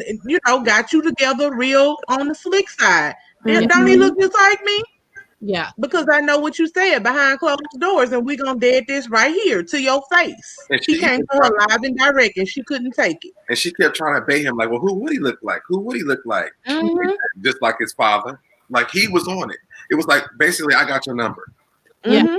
And then when you are married it is not your responsibility to get a paternity test to prove the paternity of your child. That is so unrealistic to ask them to do. First of all, it should never have been there. And just like Queen said, at standard on these reality shows, like you all can do the slight shade with each other, but once you start talking about people's families and children and stuff like that, that's when it becomes too much. And this season, I've never been so over a housewife season as I have been this, because they dragged that fight out. The reunion, it wasn't what I thought it was going to be. I'm over Andy being a host, because I always walk away like, this wasn't addressed, this wasn't addressed. He let me go off too easy. All his favorites. And I'm sorry, but to be honest, like you said, Ples, every single housewife has a physical altercation. I think the only thing that makes this different is because Candace took it legal. And I'm sorry, I need to say this before I forget too. Monique reminds me of Candy. They are two people that see the good in the show. They know how to put their personal feelings aside for the sake of the show. Just like Candy filmed with Portia after the rumors aired. That was hard to do, but she did it for the sake of the show. Yep. And Well said. Too. Yeah. I like that too. Thank you so much for joining us, Shanada. We appreciate you, and we'll be back here tomorrow, same time, same place. All We're right. talking again. Andy Cohen, Boycott Bravo. All right. Bye, honey. Bye. I'm gonna add Miss Mabel to the stream. Hi, Miss Mabel. Hello. Hi. Oh, it's my boo. Oh, it's my girlfriend in my head. Hey, boo. Oh, Miss Mabel. So I want you to understand, Miss Monica, I'm only showing my face because you asked me to. You know, I like to use my avatar. I do. I know, but you're beautiful. I want to see you. Oh, well, thank you very much. Thank you very much. So, you know, I call Gizelle Gizzard Neck. You started calling her Turkey Neck, but I went for the gizzard part. But I have never seen that woman so quiet in my life. It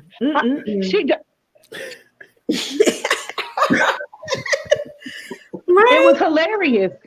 And to hear now, I've never heard her cuss. That was another shocker to me.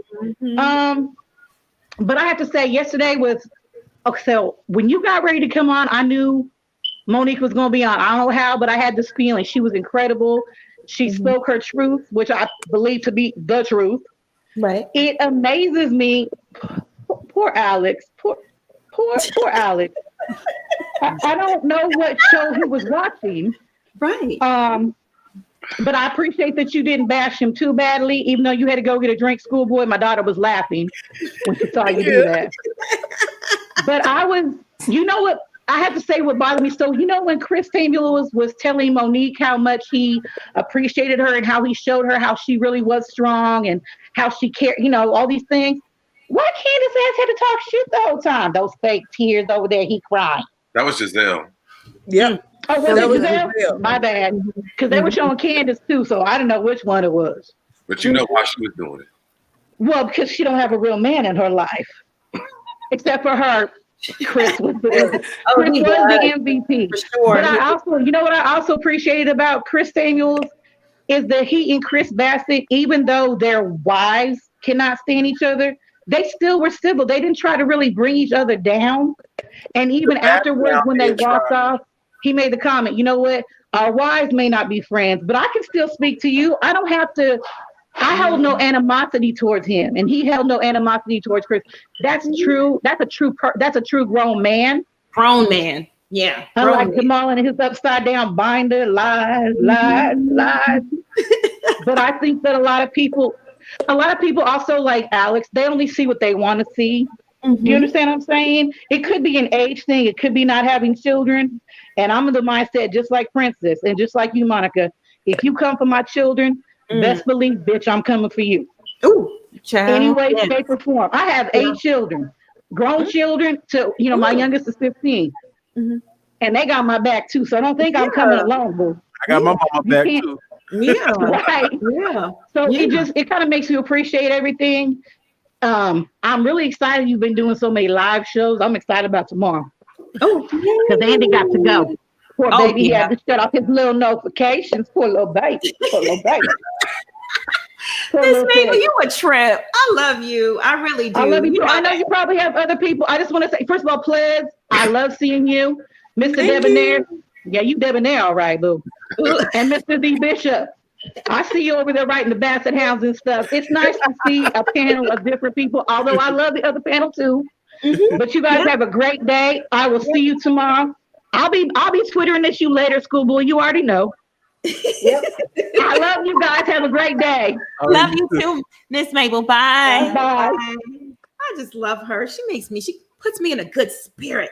I'm gonna add Josh because he's been waiting a long. Or she's been waiting. You've been waiting a long time, Josh. Sorry. You have your mute is on. There you go. Can you hear me now? Hey, you've been waiting a long Hi, everyone. If you can hear time. me. Yep, I can hear you. Yeah, this is my first time actually coming onto the show. So thank you I for love having the accent. me. I'm from London, but I wanted to sound off on Tatiana, who was in like quite a few people though. Do me a I feel favor. like Take with your every earbuds group, out. Take your earbuds out. It's like, okay. yeah, it's really bad. Can you hear us? The audio. Now, I'm going to put you in the is it better? backstage for a little. There you can, yes, much better. Okay. Yeah, I'm going to put you in the backstage for a little while. I'm going to add Nicole. Hey, Nicole. Hi, everybody. Hey, sweetheart. I just want to start off by saying, like the others said, you guys, I love you guys. With the Pledge, all of you guys, when you speak, it's like, dang it, they saying exactly what I want to say. They get it out, and it is so awesome. We're gonna start off and touch off on Gizelle. I literally cannot stand her. I am a wife and a mother of 6, and I have a huge husband. My husband is that strong Black man, and I get scared for him every time this man leaves the house. And so for her to get on stage and perpetuate this idea that everyone already else perpetuates against the strong Black men, that, oh, he's dangerous, oh, he's gonna do this, that just set my soul on fire. Like that, yeah. Like you could do anything else, but to play that role, to make that man look like that for defending his child, I mean, it was much for me. Also, something else I wanted to bring up with Gizelle. Another show, they slowed the footage down, and you can literally see that during the altercation, Gizelle literally was jumping up and down, doing like this, acting all like she was excited about the fight. Yes. I've seen that. She had no home training, acting like her daughter should be disappointed in her. So it's like she wasn't even watching. Her face was turning another direction. She didn't see anything. So all of the footage that these producers brought out, it really showed her tail. It showed who she was, how she is in the agenda. And Monique is awesome. Listen, they remind me of me and my husband. And I literally almost cried for them because it's like they were defending their child and they weren't being heard by production. Well, I wouldn't say production, but by Andy. They were kind of just like smoothing it over. And that just disturbed my spirit. I can't get behind Bravo. I can't watch another show. I can't. I'm buying me some oils when I get off of here. I'm going to I'm doing everything I can to support her because this is just madness. And I hate to see that they like to see a Black family go down. These strong families. No offense to anyone else's preference, but it's the Black family, it looks like it's going on a decline. And for you to sabotage that or to say behind the scenes, like Monique said in the live, that what did she say? She said something to the effect that they said, "Oh, you're not bringing enough drama. Your home seems too happy." Basically, is what they were trying to tell her. They told her that, yeah. What are y'all doing? That's all I wanted to say. I don't want to take up y'all's time, but I just need to get that off my chest. That's it. Thank you for calling in, and go get you some Mila Eve essential oils. That's what you need, honey. That's what we all need, a nice hot bath. And I'll see you tomorrow. We'll be back here tomorrow. Make sure you tune in. Okay. Bye, beautiful. Bye. All right. I just want to add Carolina real quick because she's been waiting a really long time. We're gonna wrap things up. She's gonna be our last caller today, guys, because we've been on here for quite some time. Hello, Queen. How are you? I'm good, thank you. How are you all? Can you hear me? Yes, we can hear you. Yeah. Okay. First off, I want to say to Schoolboy, I just love how you shut down Alex today. You just done his dance, like you just shut him up, educated him, because he said he's 27-year-old. My 14-year-old daughter knows that you do not go for people's children, so he's got no excuse there. So I love how you handled him. The second point that I wanted to bring up real quickly is in relation to Juan and Michael. I disagree when everyone keeps saying that Michael has a thing for Juan as a sexual attraction. Just because here in the UK, we always have a running joke about white boys in the UK and how they are with each other. There's always this banter of like grabbing each other, jumping on each other, running around naked. Like they always play like that. And Australians are very similar to us in their culture. So I think that's what it is with Michael. I think the connection between them is that they're both going out together, cheating on their missus, holding each other's secrets. And that's the connection that they have, which is why one said, oh, just the two of us, when they go on, you know, he's not interested in Robin, he's out cheating with Michael and they hold each other's dirt. With Monique, I love the interview she did yesterday, and I agree with her perspective of, you know, I respect her growth. I think the only thing for me is that there's another dynamic to the situation between her and Candice that I don't think she's even recognised yet. Because I think when you process a situation, how you process it is influenced by the environment within which you process it as well. Yeah. And I think at the time that she processed everything that was going on, she went to therapy, she spoke about her father, a lot of issues came up and she was iced out and social media was attacking her. So she had a lot of situations around her that influenced how she processed it. But I think it's more simple than that. They had a real friendship, and I compare it to being in a relationship.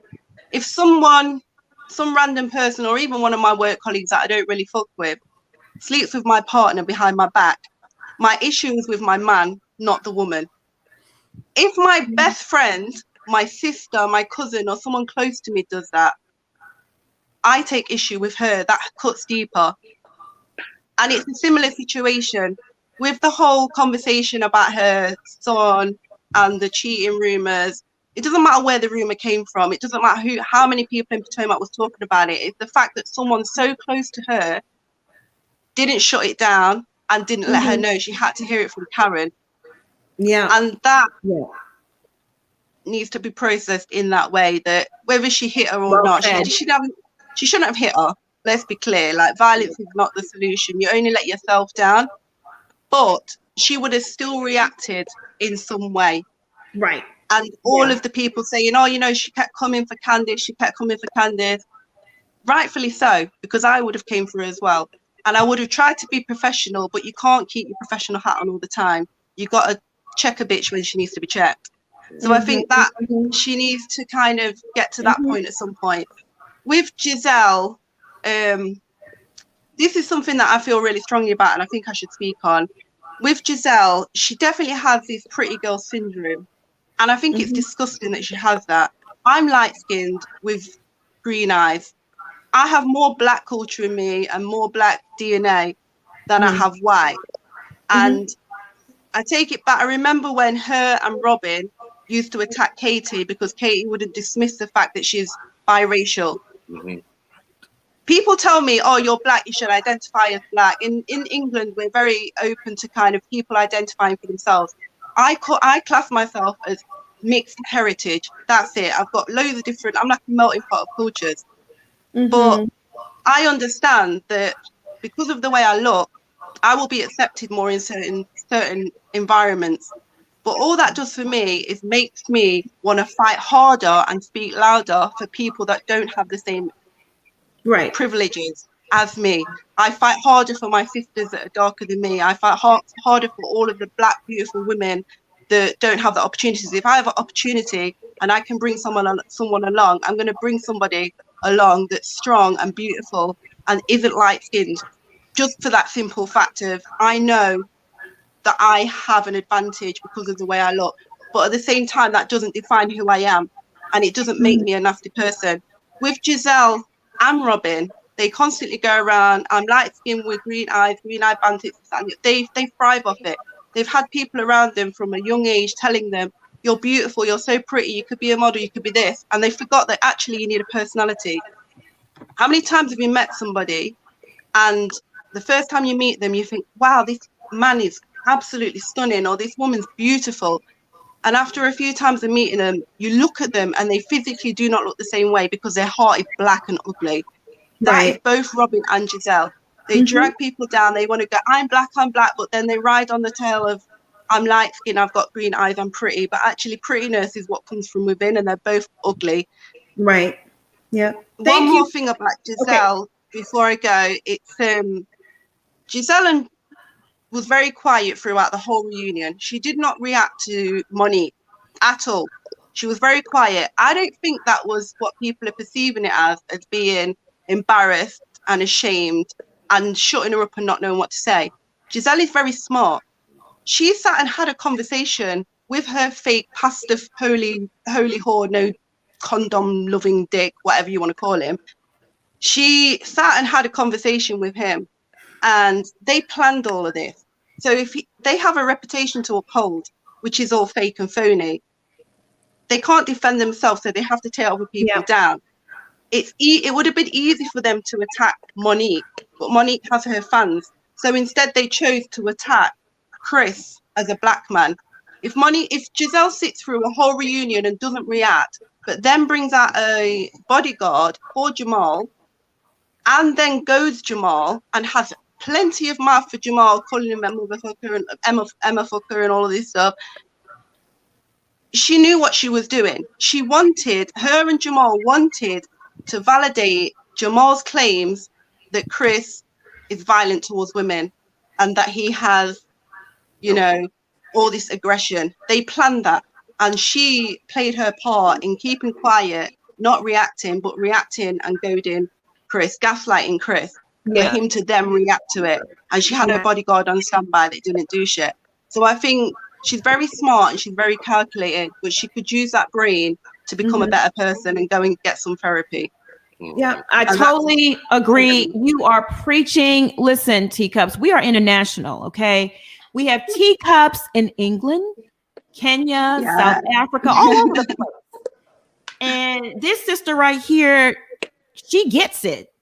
She gets it. Thank you, Queen. I love your perspective. Thank you for having me.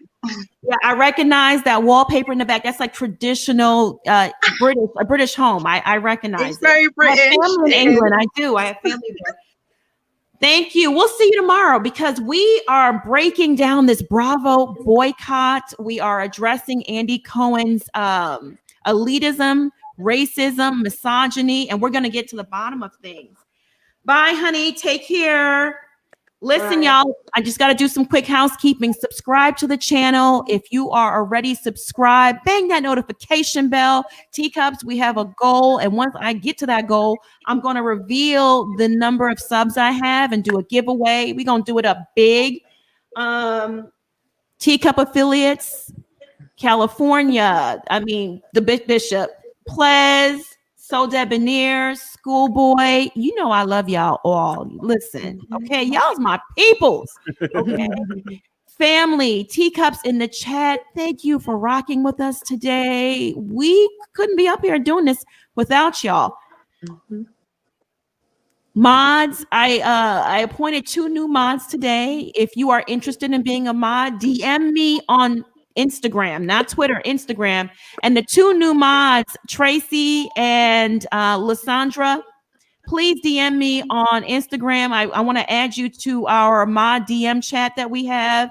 It's always lit, and I drop a lot of jewels in there and information and get you prepared and stuff like that. I love you all. Thank y'all for rocking with us today. Y'all stay safe and be blessed. We'll see you back tomorrow right here, same time, same place. Andy Cohen, it's going down, child. It's going down.